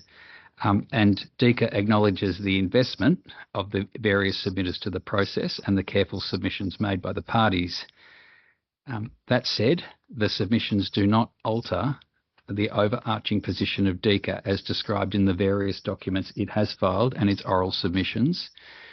DECA is satisfied that the IAC, in receipt of evidence and submissions that canvass the appropriate scope of matters relevant to biodiversity issues, and is accordingly well placed to consider all materials and make its recommendations in respect of the project. Now, the IAC raised 2 questions. The first question is articulated there at the top of page 2. We say there's really 2 sub-questions to that. Can wind farms displace Brolga? And if the answer is yes, under what circumstances and what distance? We note that the project is evaluated in accordance with the interim Brolga guidelines. The guidelines identify 3 key impacts on Brolgas from wind energy facilities: direct impacts, indirect effects, and barrier effects. That's described on page 7 of the guidelines. The effects described are, and these are in summary, direct effects, so collision mortality, loss or degradation of habitat. It may be the immediate impact of works or the presence of humans and vehicles. It includes indirect impacts, displacement where suitable habitat becomes unavailable if Brolgas avoid approaching turbines or other infrastructure, loss of habitat and turbines creating a barrier to movement. This includes consideration of indirect disturbance, which is reduced likelihood of using an area due to the presence of wind turbines. And the guidelines recognise that some bird species are known to avoid wind farms or be less likely to use habitats close to wind turbines. And then you have barrier effects, and they're considered where long arrays of wind turbines may create partial barriers to some bird movements, forcing birds to travel further and increase the energy requirements of those movements. Now, these are all matters that are explicitly addressed in the interim guidelines. To address these impacts, the interim Brolga guidelines apply a minimum 300-metre disturbance buffer in addition to the breeding home range buffer or non-breeding home range buffer to be applied to Brolga breeding and non-breeding, that's flocking areas. The extent of the buffer was based on recommendations by the Brolga Scientific Panel established at the time, and the aim of the buffer is to mitigate the potential disturbance impacts, which can include displacement. Accordingly, the answer to the first question posed by the committee is yes, the balance of scientific opinion supports that wind farms can displace Brolga. This answer must be qualified by acknowledging that, consistent with this assumption, Brolga buffers are calculated to address this risk, as I've just outlined above. The recently published handbook refines guidance on key risks to Brolgas from wind energy facilities to include habitat loss, disturbance and collision with wind turbines, electricity transmission lines and fences. The handbook considers habitat loss through clearance, displacement and barrier effects are risks that are discussed in the handbook more broadly in relation to bird and bat species, but Appendix C of the handbook specifically considers the Brolga. It's observed that the 300-metre disturbance buffer is retained in the assessment process identified within the handbook. That's a 300-metre disturbance buffer to be included as part of the total buffer for Brolga breeding wetlands. Now, to the extent that the interim guidelines are expressed to be based on the scientific understanding at the time of their publication, it's observed that in adopting the same disturbance buffer, the handbook represents the present state of understanding on this matter. This is consistent, in the event, with the interim guidelines that actually apply to the project. So when you read the interim guidelines, there are several places where they caveat the position about what is known and what is unknown at the time. And the point we make there is that, notwithstanding the passage of time and the increased knowledge, the recent work adopts the same 300 metres. Now, the interim guidelines contemplate inclusively 3 circumstances that are relevant to displacement, being avoidance, direct loss of habitat and barrier impacts, and that's the 300 metres. So at paragraph 16, we turn to the second question. The nub of the second question is in the second paragraph, and that is to ask DECA whether it considered displacement in advising the proponent that it was satisfied that the work on buffers was in accordance with the interim guidelines, and if so, how was displacement taken into account? Now, I just hasten to say one thing about the framing of the question. You'll see that the quote above says that DECA Barwon Southwest has indicated through the TRG process that the site-specific buffers proposed for this proposal appear to respond well to the objectives described in the Brolga guidelines. And the question asked is about being in accordance with, and without wanting to be too lawyerly, it is the case that DECA was providing advice on the application of the guidelines, and it's not its language that they're in accordance with or not in accordance with. Its language is that they respond well to the objectives of the interim guidelines. DECA assessed the indirect and direct disturbance impacts in its assessment of Brolga impacts in accordance with the guidelines, details of which are outlined in the response above. So the answer to the first part of question 2 is therefore yes, DECA did consider displacement as part of its provision of advice through the TRG process. DECA assessed the project with the best available information. The process has first required determination of site-specific buffers as contemplated by the guidelines. That's the first step, with the additional 300-metre disturbance buffer applied to the determined site-specific buffers.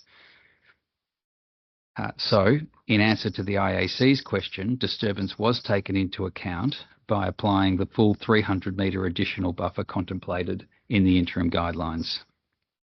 So DECA is satisfied that the proposed buffers meet the objectives of the interim guidelines. So if I pause there, I'm not sure if there are any questions from the IAC in terms of DECA's response to what was put. Question. Yeah. Member Wilkinson has a question. Just before Member Wilkinson asks, can I just ask the qualification that you made around the phrasing of the question? Is there anything in that we need to be? No, there's nothing that turns on it. It's Yes, just that it was just we've an got a quote observation. above, and then we've got a question which Yes. doesn't quite use the same Thank language. you. And I was trying to follow that through. yeah, till it just occurs to me conclusion. that probably nothing turns on whether they're in accordance or consistent with the objectives. But I'm just really noting the language that DECA used at the time, which is consistent with DECA's advisory role. Rather, if you recall our primary submission, we made the point of saying DECA doesn't issue a permit to say you are in accordance with the guidelines and here's your approval. DECA offers advice on the way through the TRG process, and that's what it did here. Thank you. That's clear. Member Wilkinson. Oh, thank you. Yeah, look, thanks for this explanation, Mr. Tobin. Just to confirm what you've told us in your submission, you mentioned that the interim guidelines from 2011, the 300-metre disturbance buffer was based on recommendations from the Brolga Scientific Panel, and that was to prevent a range of impacts, including displacement. And in the 14 years since that time, there's been no new information that's caused DECA to change the view that 300 metres is appropriate. That's right. Okay, thanks. Yeah, there's obviously new information, but the new information hasn't necessitated or brought with it an update to the distance. Yeah, because we've seen quite a bit of information, including from Mr. Cumming in the form of post-completion monitoring reports. But basically, DECA's reviewed all the relevant information, and the view remains that 300 metres is the appropriate disturbance buffer. That's right. Yeah. Okay, thanks for that.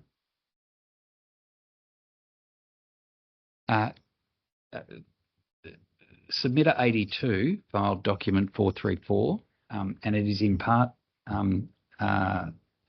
contains tracking which is said to be derived from data obtained under FOI, and it's correct to say that there was data released under FOI prior to its intended publication date. Now, if I just pause there, at the time it was released in the lead up to the hearing, but it was unknown whether it was information that would be relied upon in the hearing or brought to bear in the hearing. So we made the decision that it was just information that was in the public domain. But it's now appropriate to respond to that now that it's been relied on by submitter 82. So at 22, we make that point that raw data concerning Brolga tracking was released to the submitter during the hearing process. Prior to ecology evidence, the data was in the form of an Excel spreadsheet containing a large number of tracked reference points. We can't interrogate and therefore verify the outputs. That is, that the data, the raw data, which was a very long Excel spreadsheet, is correctly mapped. We're not saying it's not, we're not saying it is, we just don't know. So we don't speak to the veracity of the tracking that you've got. Data concerning the Northwestern Victoria flights is released and is available at a linked location that we've put in the submission. Data concerning the Southwestern Victoria flights will be released on the ARI website on the 31st of July 2025. And I don't hold instructions about the form or how that's going to be released, but that has always been the intention that it would be released at that time. But at 26, we make the point that even if we're accepting of the veracity of the plots that is within document 434, it remains DECA's view that the Brolga will not be impacted significantly by the project. The last matter relates to conflicts of interest. Now, I do understand that late on Friday, after we'd done some work on this issue, the committee said that it was not something that it needed to hear from DECA on. We've included it in the written submission. It's a record of DECA's position and how it says that it has appropriately managed conflicts on the way through. I don't know if you need me to read that to you, given the communication we received on Friday regarding the submitter's concerns. We're not in a rush for time. I'm happy for you to take us through it. Sure. So we observed that the request from submitter 62 in an email communication of 10 July, and we observed the advice of the IAC that it doesn't require a response. We provide a short commentary in those circumstances. Now, Richard Hill, a co-author of the VEL Team 2009, the often cited in this case study, which concerning the Brolga, is a member of the DECA Regions team. Mr. Hill was consulted on species matters from time to time throughout the TRG process for the project. This is the usual approach for species experts on all fauna matters, noting DECA's role is an advice role, not a decision-maker role. It's incorrect to assert that Mr. Hill chaired the TRG. TRGs are chaired and run through the Impact Assessment Unit within DTP, not species experts. Species experts may attend TRG meetings as required. However, DECA does not believe that Mr. Hill has attended any Kentbruck TRG meeting throughout the entire EES process. Mr. Hill was a PhD supervisor of the relevant study and reviewed and commented on drafts of the report, but didn't undertake the work or analysis that's contained within the study. At 31, we observed that within a relatively confined field of fauna expertise that arise in this matter, it's common for there to be movement of personnel between consultancies and government roles. DECA has a process for managing conflicts of interest on projects. That process has been actively applied in respect of the project to the extent that a number of DECA employees were quarantined from the project, adopting a precautionary approach. In respect of the inquiry concerning peer reviewers, that is, there was a request for the identity of peer reviewers of that study. DECA observes that scientific reports are often peer-reviewed and that this is usually a process led by the journal to which a paper is submitted and the author. Peer reviewers are more commonly kept confidential, and DECA does not hold the information requested.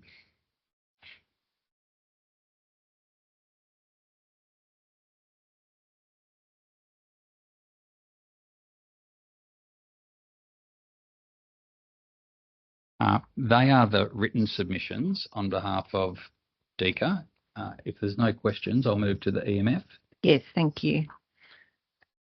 So the approach of DECA in relation to the incorporated document and EMF arises from a desire to move certain matters from the EMF into the incorporated document. And what informs that is really a position of DECA that we articulated through its primary submission, that it treats this authorisation under the incorporated document as a permit, and that its preference is that certain matters are addressed in the permit, the incorporated document, rather than them being addressed through the EMF. We recognise that that's as an approach.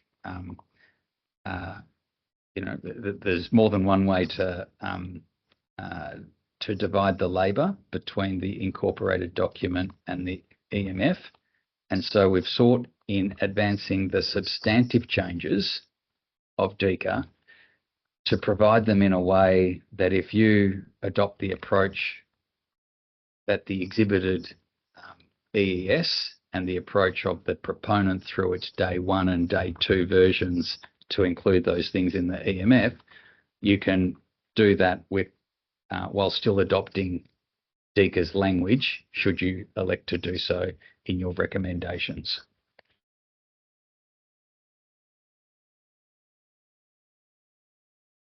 Now, with that in mind, what I propose to do is to focus on behalf of DECA on the EMF document.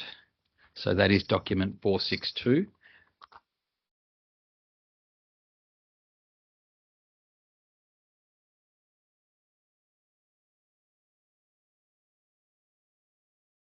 And what we did with that document to give effect to DECA's position was to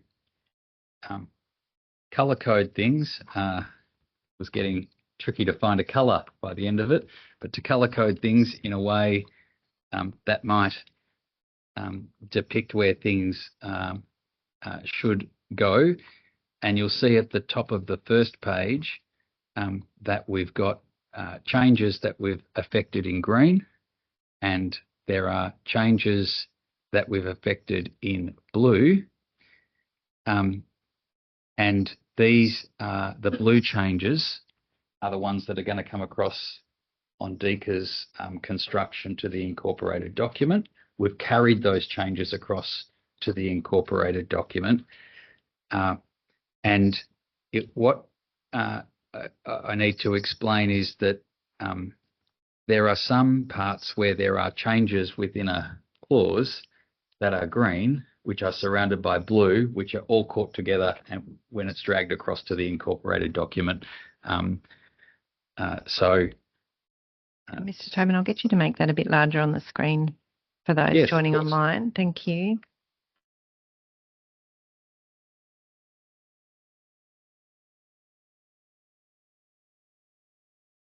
So the first changes identified by DECA throughout the document, there are what I'd call some remaining non-clementia changes. So you'll see there was still a few DECA regions that needed to be inserted. Now, there's a change in language under mitigation measure BD01, and that change is to include a final native vegetation removal report. Of course, that's the report that's done online to record the final removal and provide with it an updated biodiversity assessment. And the changes under this mitigation measure really are brought about because of the different approach between the proponent and the proponent's position, which is they will undertake the work in Boiler Swamp Road and finalise a position in relation to the amount of vegetation that is to be removed. And if you recall from our submission on the 1st of July, DECA's position is that it considers that the position advanced in the EES should be the authorised vegetation removal rather than a floating number as the day 2 version proposes. DECA considered it appropriate that the offset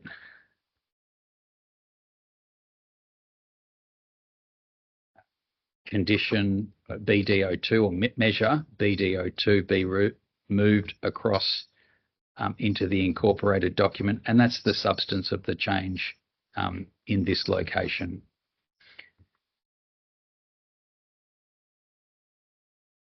There are some minor text changes to the assessment of tree health under mitigation measure BDO3, and what you'll see is that there's a change to the language which previously referred to the assessor's handbook. Now it just refers to the process of reconciliation. It's more form than substance, those changes, rather than referring to a particular current document which guides that, being the assessor's handbook at this time, when at the time of the project that may be a different document. I don't need to stop on BDO6.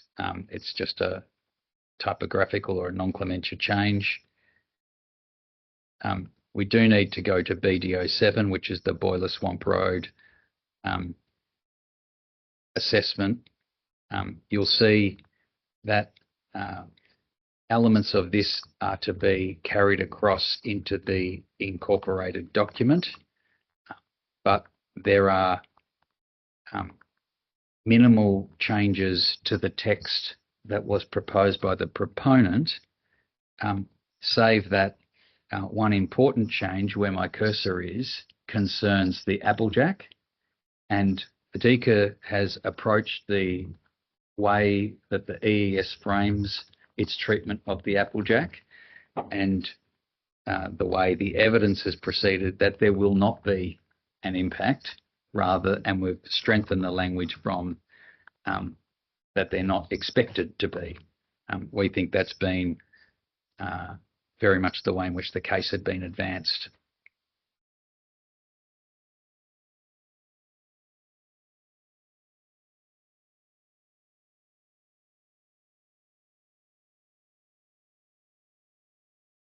I think the rest of that's relatively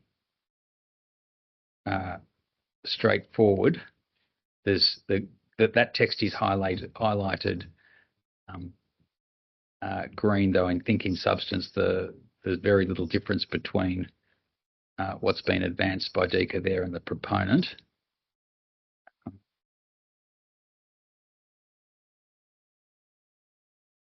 The next change there is just a typographical change, not much of a substantive change there.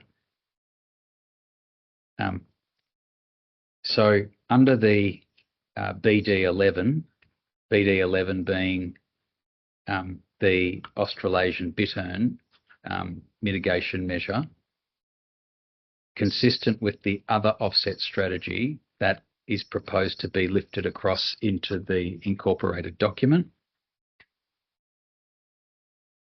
And you'll see a change that's consistent with a number of changes in the document down here under GPS satellite tracking of movements and other monitoring technologies.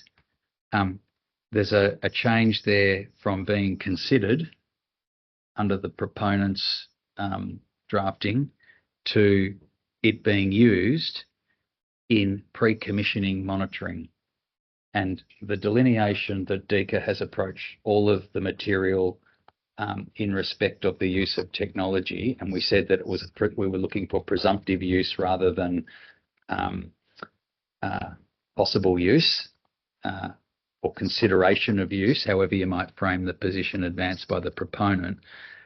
Where DECA has fallen on that when it turned to the drafting is that it considers that the use of these technologies really should occur in the pre-commissioning surveys.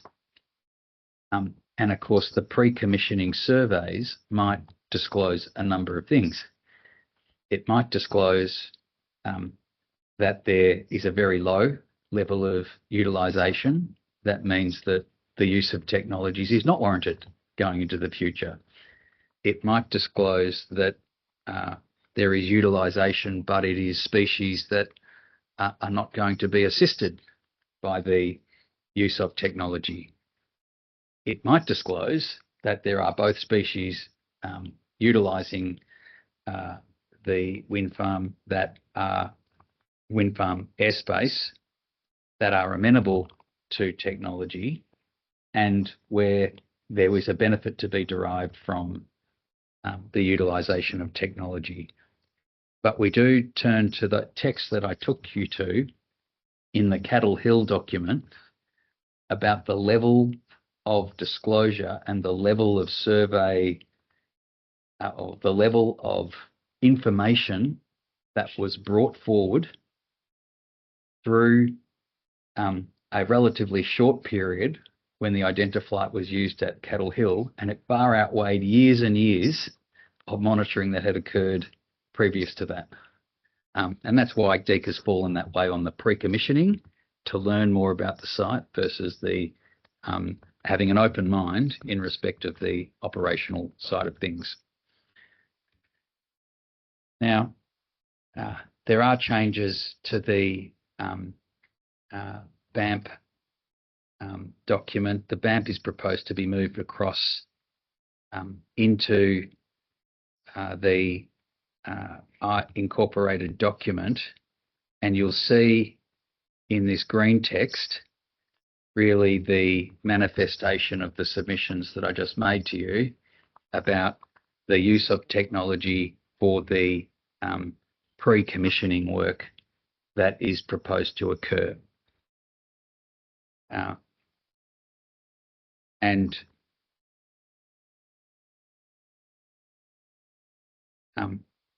the language, so the first green bullet point says that the BAMP must adopt the use of advanced technological identification, e.g. camera identification systems or its alternative, for the purpose of completing the pre-commissioning monitoring for all relevant species of concern.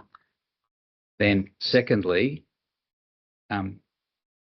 must adopt the use of advanced technological identification for the purpose of monitoring, detection and curtailment in respect of species of concern, unless alternative measures are determined to be satisfactory. Now, it might be that the alternative measure, as I outlined, might be that it's not required. And that is a satisfactory outcome. And then we've amended the text about proportionality, but kept it in substance. And of course, you recall that the proponent's Day 2 text had some considerations about when it says technology might be utilised.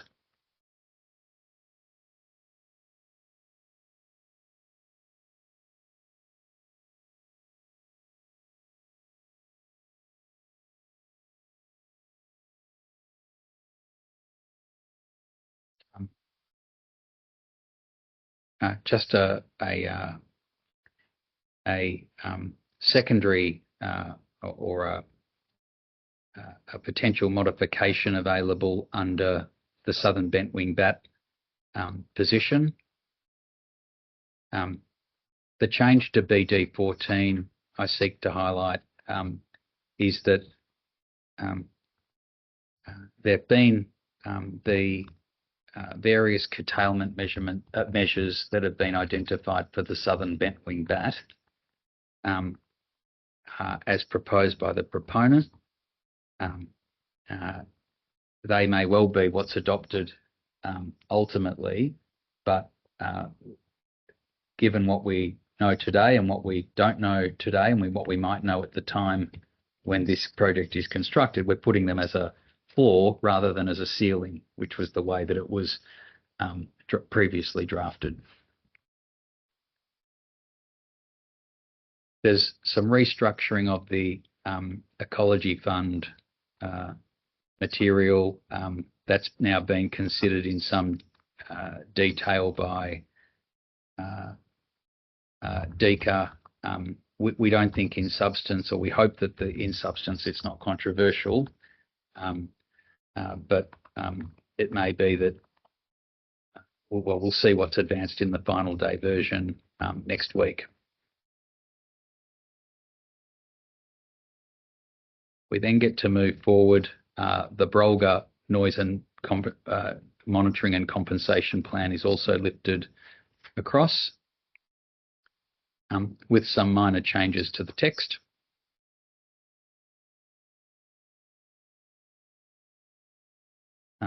DECA doesn't require any changes to the surface water part, which we're moving through now.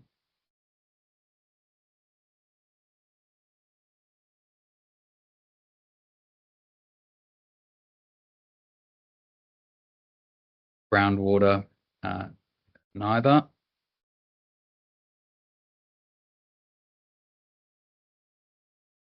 Just getting down to Boiler Swamp Road, which is the next substantive issue.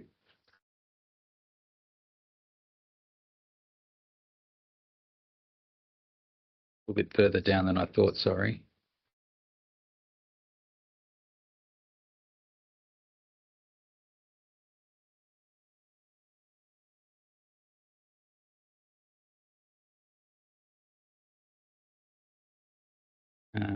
Sorry. I'd want to stop sharing for a moment.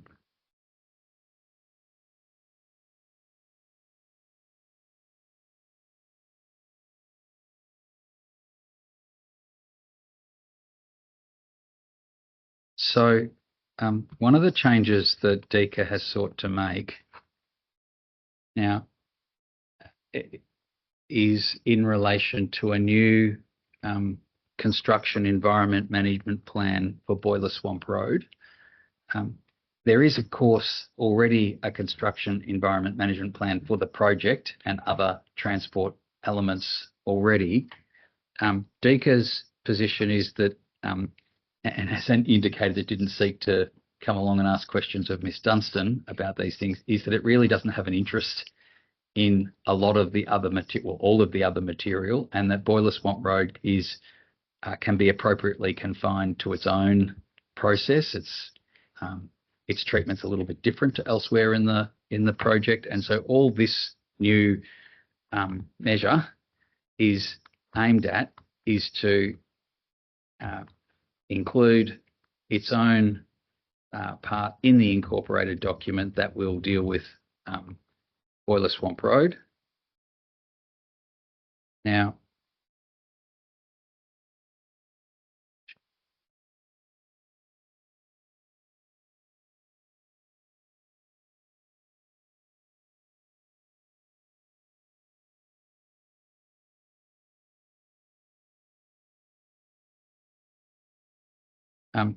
under mitigation measure BF06, there is some new text under the fire management plan. So just one sentence added in there. Stop sharing. Oops, stop sharing that.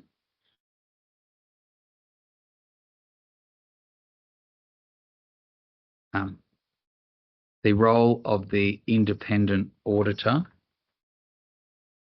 is extended to include in it the bird and bat adaptive management plan.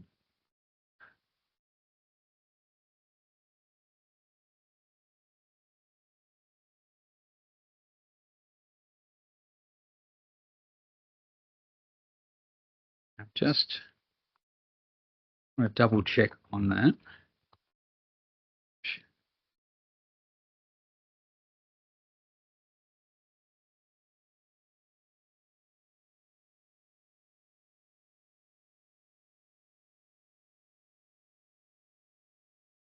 Just looking at the final version of this document apropos Boiler Swamp Road.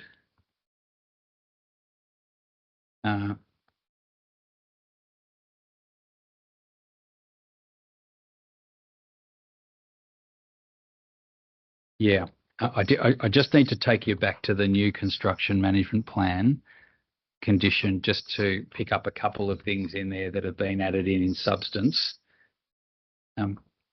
You would recall that the DECA talked about the minimum depth of infrastructure under Boiler Swamp Road, and so that's reflected under this construction management plan.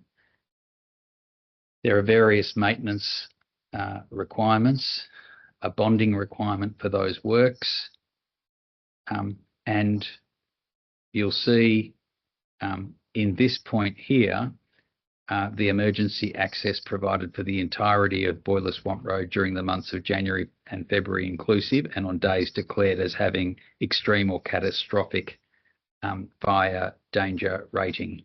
So that's the shoulder period where DECA is open to there being works on Boiler Swamp Road, subject to there being a plan to manage those higher or extreme or catastrophic fire danger rating days. So I think that deals with those matters. Mr. Tobin, with that in the EMF, I just wanted to confirm, as coloured in blue, you're suggesting that is actually an incorporated document, but it's been drafted. Correct. Yes. All of those blue parts, I've just tried to do it in one document rather than to go across to both. Let's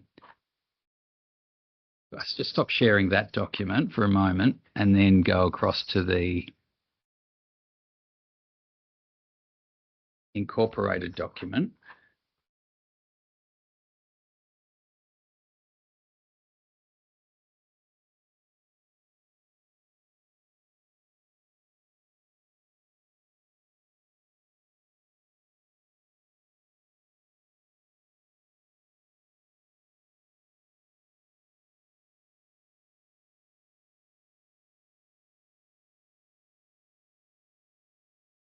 There are one or two minor changes that I want to draw to your attention.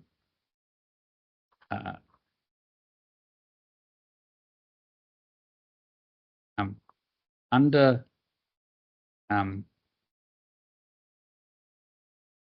7.8, the words prepared in consultation with DECA have been added in 7.8. It could be said to be a belts and braces approach because, of course, the EMF and incorporated document do include those parts which are DECA related, but it was considered prudent to capture things or to capture that level of consultation, or to ensure that level of consultation occurs in the preparation of the EMF.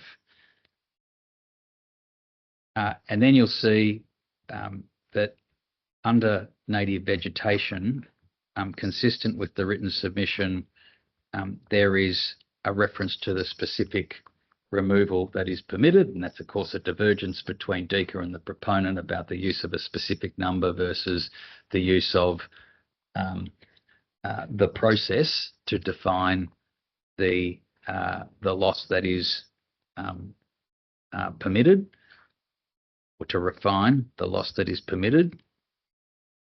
And then what we've sought to do is the blue text has been carried across into this document throughout the document. So I think broadly, or not broadly, it is the case that we've dragged across the EMF document material into the incorporated document from that point.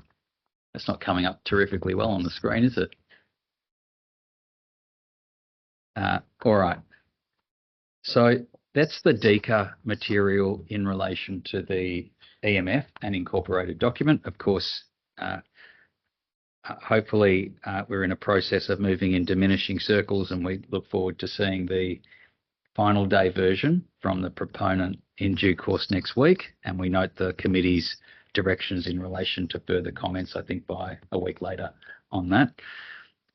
That then leaves us with one further document to take you to, which is the Parks Victoria document that was filed.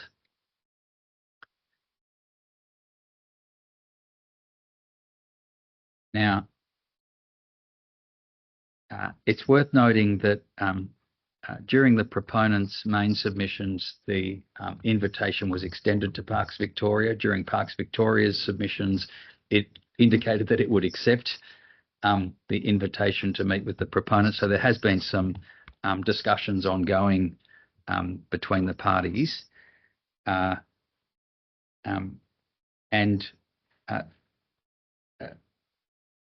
this is Parks Victoria's position, having had those discussions, and there's a fairly limited array of changes. The first change relates to the incorporated document and the use of the New Zealand standard. And presently 7.3 says that the New Zealand standard acoustic wind farm noise applies to dwellings that were present on said date. The way in which the proponent has approached its assessment is that the same assessment criteria apply to the campground at Lake Mombiong.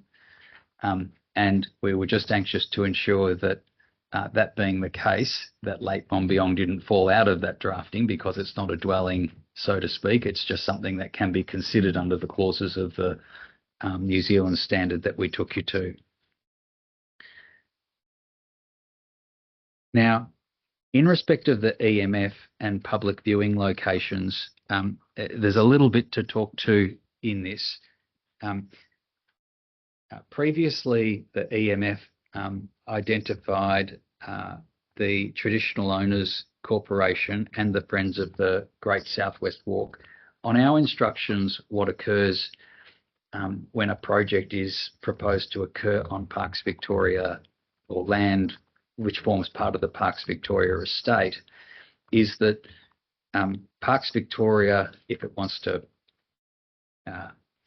put up a new camping shelter somewhere within the estate, it will undertake consultation with those two bodies, but that ultimately the responsibility for the management, in a statutory sense, as we've taken you to, that responsibility for the management of the estate rests with it.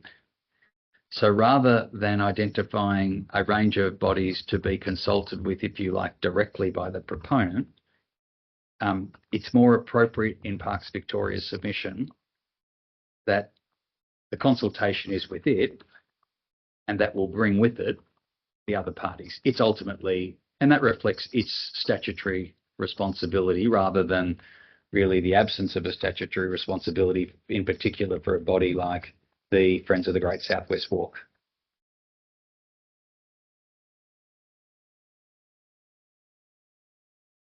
Now, we make the observation that MMAHO1 has a similar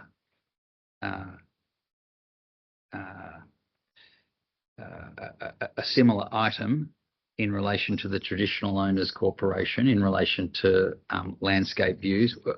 I guess Parks Victoria notes that it might be a duplication, but there's probably no harm in leaving it in.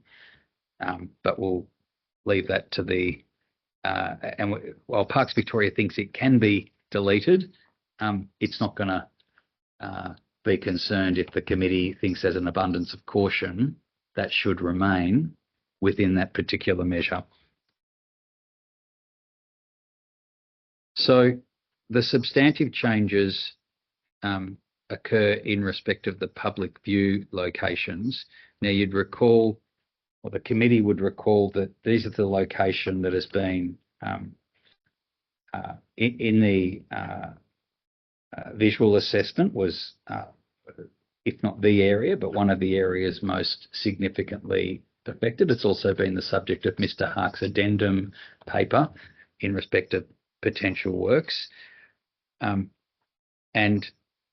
What we've sought to do with the changes that are in purple is to make clear that the works, the first change there and or offset works in these locations is to make clear that it might be that the works are not directed at addressing impact so much as offsetting impact through some other works, or, if you like, a balancing exercise in respect of that site. We've sought to include in the second change investigation of the additional jetty and user facilities at Lake Mombiong, albeit that they are quite specific matters.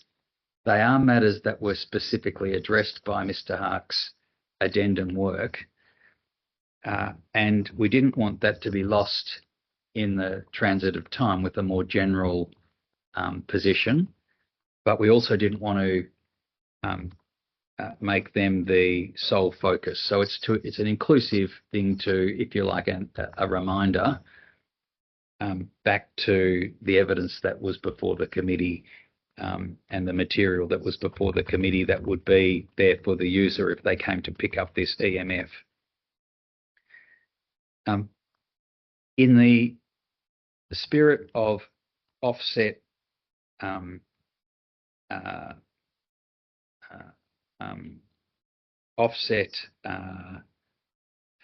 matters, one of the potential offset matters that Parks Victoria sees might be possible, and all of these are only possibilities, other environmental programs in the area. So it might be a de-weeding process that might be seen to be part of that balancing exercise on impacts in a particular area. So that's why the words or environmental programs has been included. And then there's some language around maintenance plans and so forth that follows that. So that deals with the landscape and visual. We then come to the noise issues, and you may recall that we asked some questions of Mr. Dallaire around the language that you can see there, or maybe you can't see there because I'm not sharing my screen, eh? The language that we can see there about implementing and promoting considerate working practices at all times. It struck us that the language of promoting considerate working practices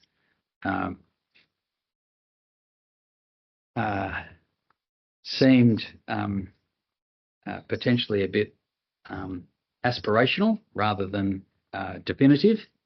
And so that language has been changed to implementing working practices that minimise impacts on these areas. So really just a firming up of the resolve. Now we conceive we put these. We asked Mr. Dallaire about this, and he was happy with the wording. You've got the evidence, but we're concerned about the enforceability and what it really means to promote considerate working practices at all times in a real sense. The next matter that we've gone to, our concern, or Park Victoria's concern, about the absence of background monitoring at Lake Mombiong.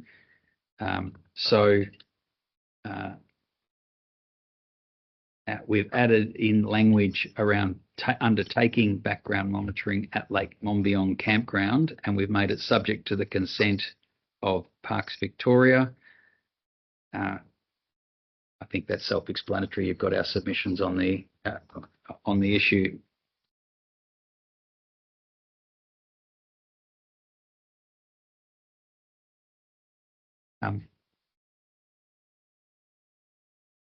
Slight change of language in respect of NV 07, really just to ensure that or the purpose of this change was so that someone didn't come along and interpret trails very narrowly, and not to include some lookout point or other facility along the Great South West Walk that is not part of Lake Mombiong campground, but is otherwise not necessarily a trail, as it were. So it was just really to make sure that the language was broad enough to encapsulate really viewing points and the like that might be along that area in the event that they're affected. And they're the changes that Park Victoria advances, pretty narrow in the circumstances. You'll have noted that in that document, Parks Victoria made that submission in the knowledge that DECA was advancing controls on Boiler Swamp Road, and that it had the whip hand on that work. So they are the changes to the EMF. They're DECA's submissions. I've been 4 minutes shy of an hour, so there's a little time for questions if there are any questions. Thank you. We will have a couple of questions. Member Kirsch has one. Thank you. I'll hand to you. Maybe more than. Just one. Thanks, Mr. David. It's just in reference to Parkvic's proposed removal of the consultation requirements associated with the traditional owners and the Friends of the Great South West Walk. In formulating its position, did it consult with those two bodies to form that view? No, it did not, because the short answer is it did not consult with them because its consultation process to undertake any works includes consultation with those two. No, I understand what you put to us. I just wanted to clarify that there was no direct consultation. Thanks. I have a question about a couple of the mitigation measures. Just with BD01, where Is this in DECA? The DECA submission, yes, and I'm just going to bring that up as well.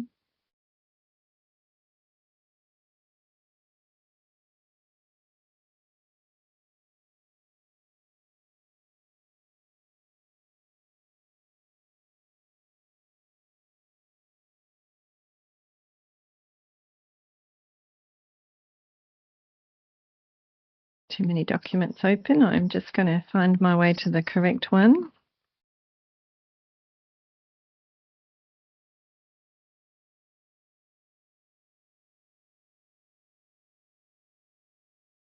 So the change to the note, so the second paragraph, the native vegetation plan, to include reference to a final native vegetation removal report. Just wanted to be clear on the relationship between the final native vegetation removal report and the specific figures that are included in the incorporated document, and whether there is an interrelationship and potential for any change with that. Yeah, it's a good question. You see, the way DECA has approached native vegetation removal is that you've got, if you like, today an application to remove set amount, and that gives rise to an offset that's locked into the incorporated document. But as we explained on the 1st of July, there's an ability to change that and to, if you like, reconcile the offsets if they're too great for the actual removal that is intended to occur.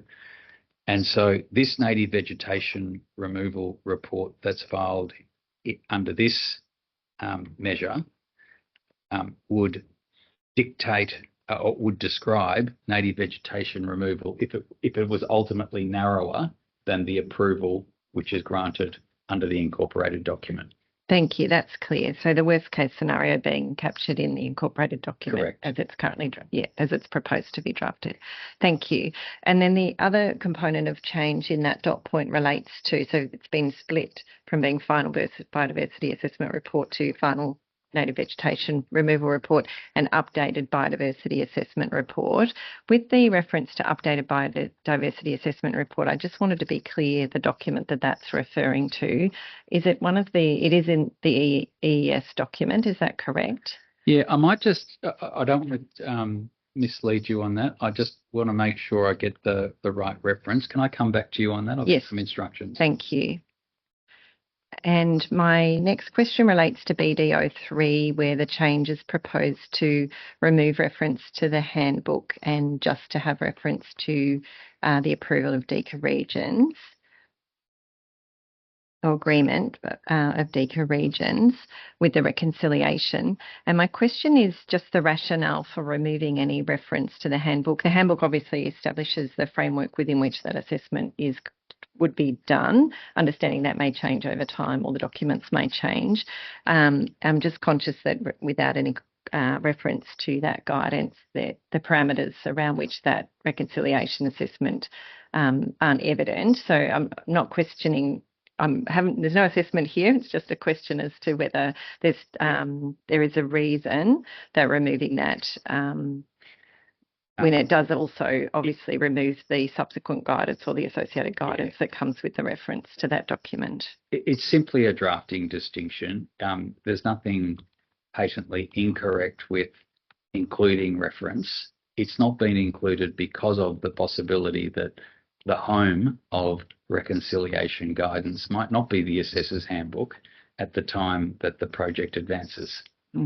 So that's the simple reason. So if the committee formed a view that it was better to have that guidance in the document today, no harm would come from that. It's merely a drafting election of DCO. Thank you.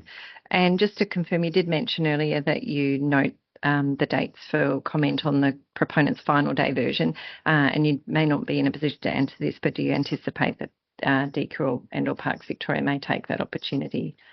Look, I think we'd have to expect that there might be, because we expect that there might be some response to the drafting on some issues. There might be no to this, yes to this, something different here. And if that is what transpires, then I expect DCO will have a comment. Yeah. So thank you. And I just wanting to be clear whether you, we still may hear further submissions. Yes. Thank you. No further. Oh, yes. Member Joyner has a question. Can I just clarify your position on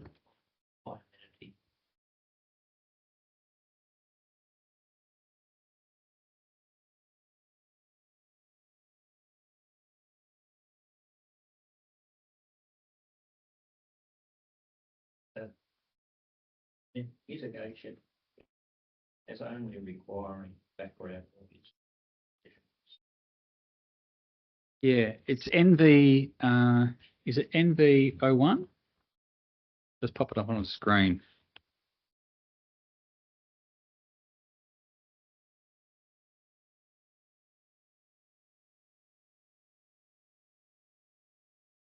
Let me stop sharing. I'll just pop it up.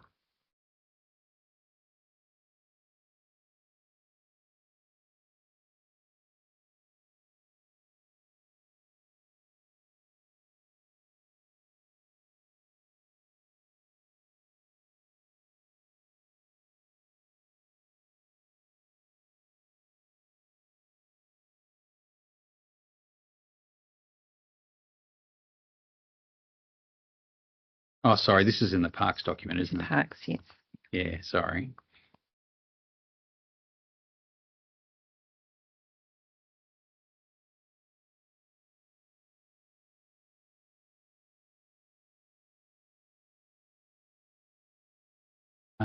Now, in Parks Victoria's written submission,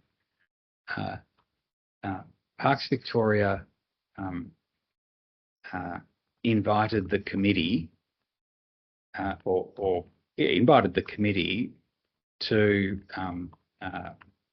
depart from Mr. Dallaire's exercise of judgment that this was not a high amenity area. And you know, we don't put it, we're not trying to overstate the case, but he has said that it's a grey area. There's been a peer review which has been progressed and which on its face accepts the position, but we've invited the committee to draw a different position. NV05 asked for a pre-construction noise assessment would be completed and approved by the responsible authority. The assessment would be undertaken to assess the final project layout and equipment selection. It'll be based on the final turbine layout, representative noise emission data, and background monitoring. What that doesn't say, and finally, it says it will be prepared in accordance with the assessment and documentation under the New Zealand standard. To our mind, this provision, NV05, applies either way that the committee falls. If you fell one way and they undertook an assessment, it might be that that assessment treats Lake Monbiong differently. If you fell the other way and adopted the approach of Mr. Dallaire, and that's been advanced through the EES, well, then you might have something to say about the need or otherwise for background monitoring at Lake Monbiong. But we don't need to change other text in the event that you agree that we are or might be, when this assessment is undertaken, determined to be a high amenity area. Thank you. No further questions from the IAC. Thank you very much for coming along and presenting and explaining the documents to us as well. Appreciate it. That does bring us to the end of the day. There's a couple of things I need to run through before we do finish for the day. There's one question arising actually from the submissions of DECA that I wanted to, it's prompted me to ask a question for the proponent to take and consider in the formulation of your final day documents, the environmental management framework specifically.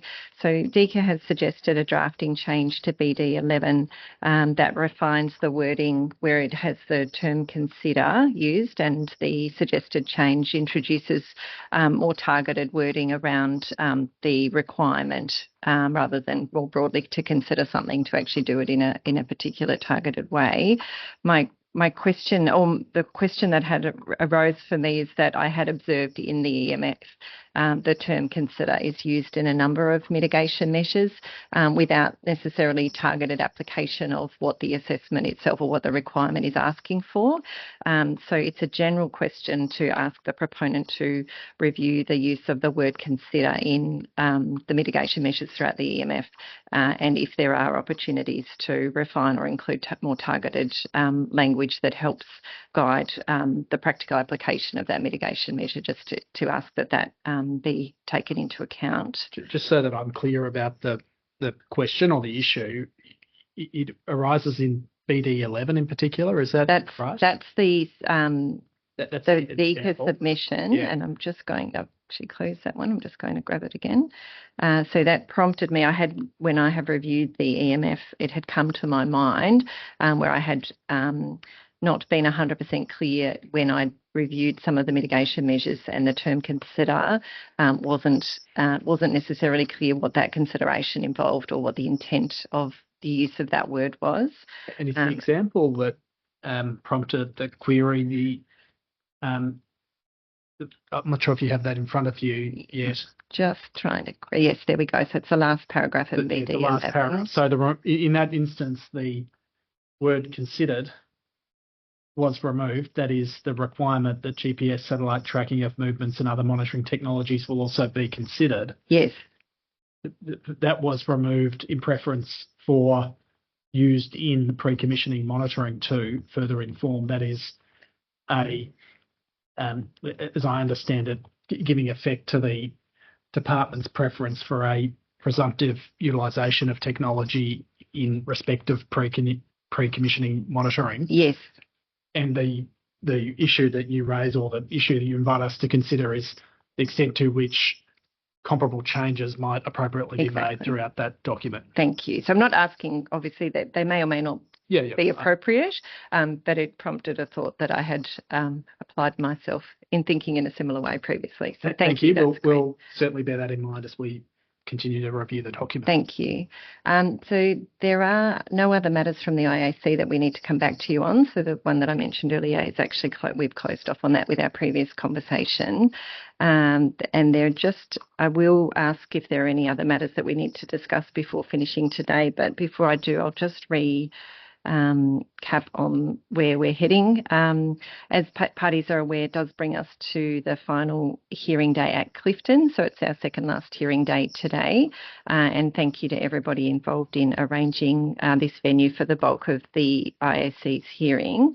The final hearing day, where we'll hear the closing submissions of the proponent, will be Thursday, the 24th of July, and will be based in Hearing Room 2 at the Planning Panels Victoria hearing rooms at 1 Spring Street, and will also be online. So for parties who wish to join us online, you can on that day. As I mentioned, we'll be hearing the proponent's closing submissions, and we'll also, in advance of that day, receive the final day project documentation at the latest by 12 noon on Wednesday, the 23rd of July, but potentially in advance of that. And I will just recap on the directions that were in the regarding the comments on the final day documents. We will again cover this at the end of next week, but just to note that parties will have an opportunity to provide comment on the proponent's final day documents by 12 noon on Thursday, the 21st of July, and the proponent will have an opportunity to provide any final reply comments by Thursday, the 7th of August. And I just reiterate that comments are to be restricted to drafting or the wording of the provisions only, not to provide content relating to further merit or matters of merit, and if they are provided, that they will be disregarded by the committee. Are there any matters that we need to discuss before we rise for the day? And I'll ask if anyone online has anything, please raise your hand, but I'll go to Mr. Chessel. No, thank you very much. It's all clear. And I can't see any hands going up online, so. I'm just endeavouring to get instructions on your question about BDO1, but it looks like we'll be just send you an email. Thank you. I'm happy for that to be circulated by email. So thank you very much, everybody. I look forward to seeing you next Thursday in at Planning Panels Victoria at 10 o'clock. Thank you.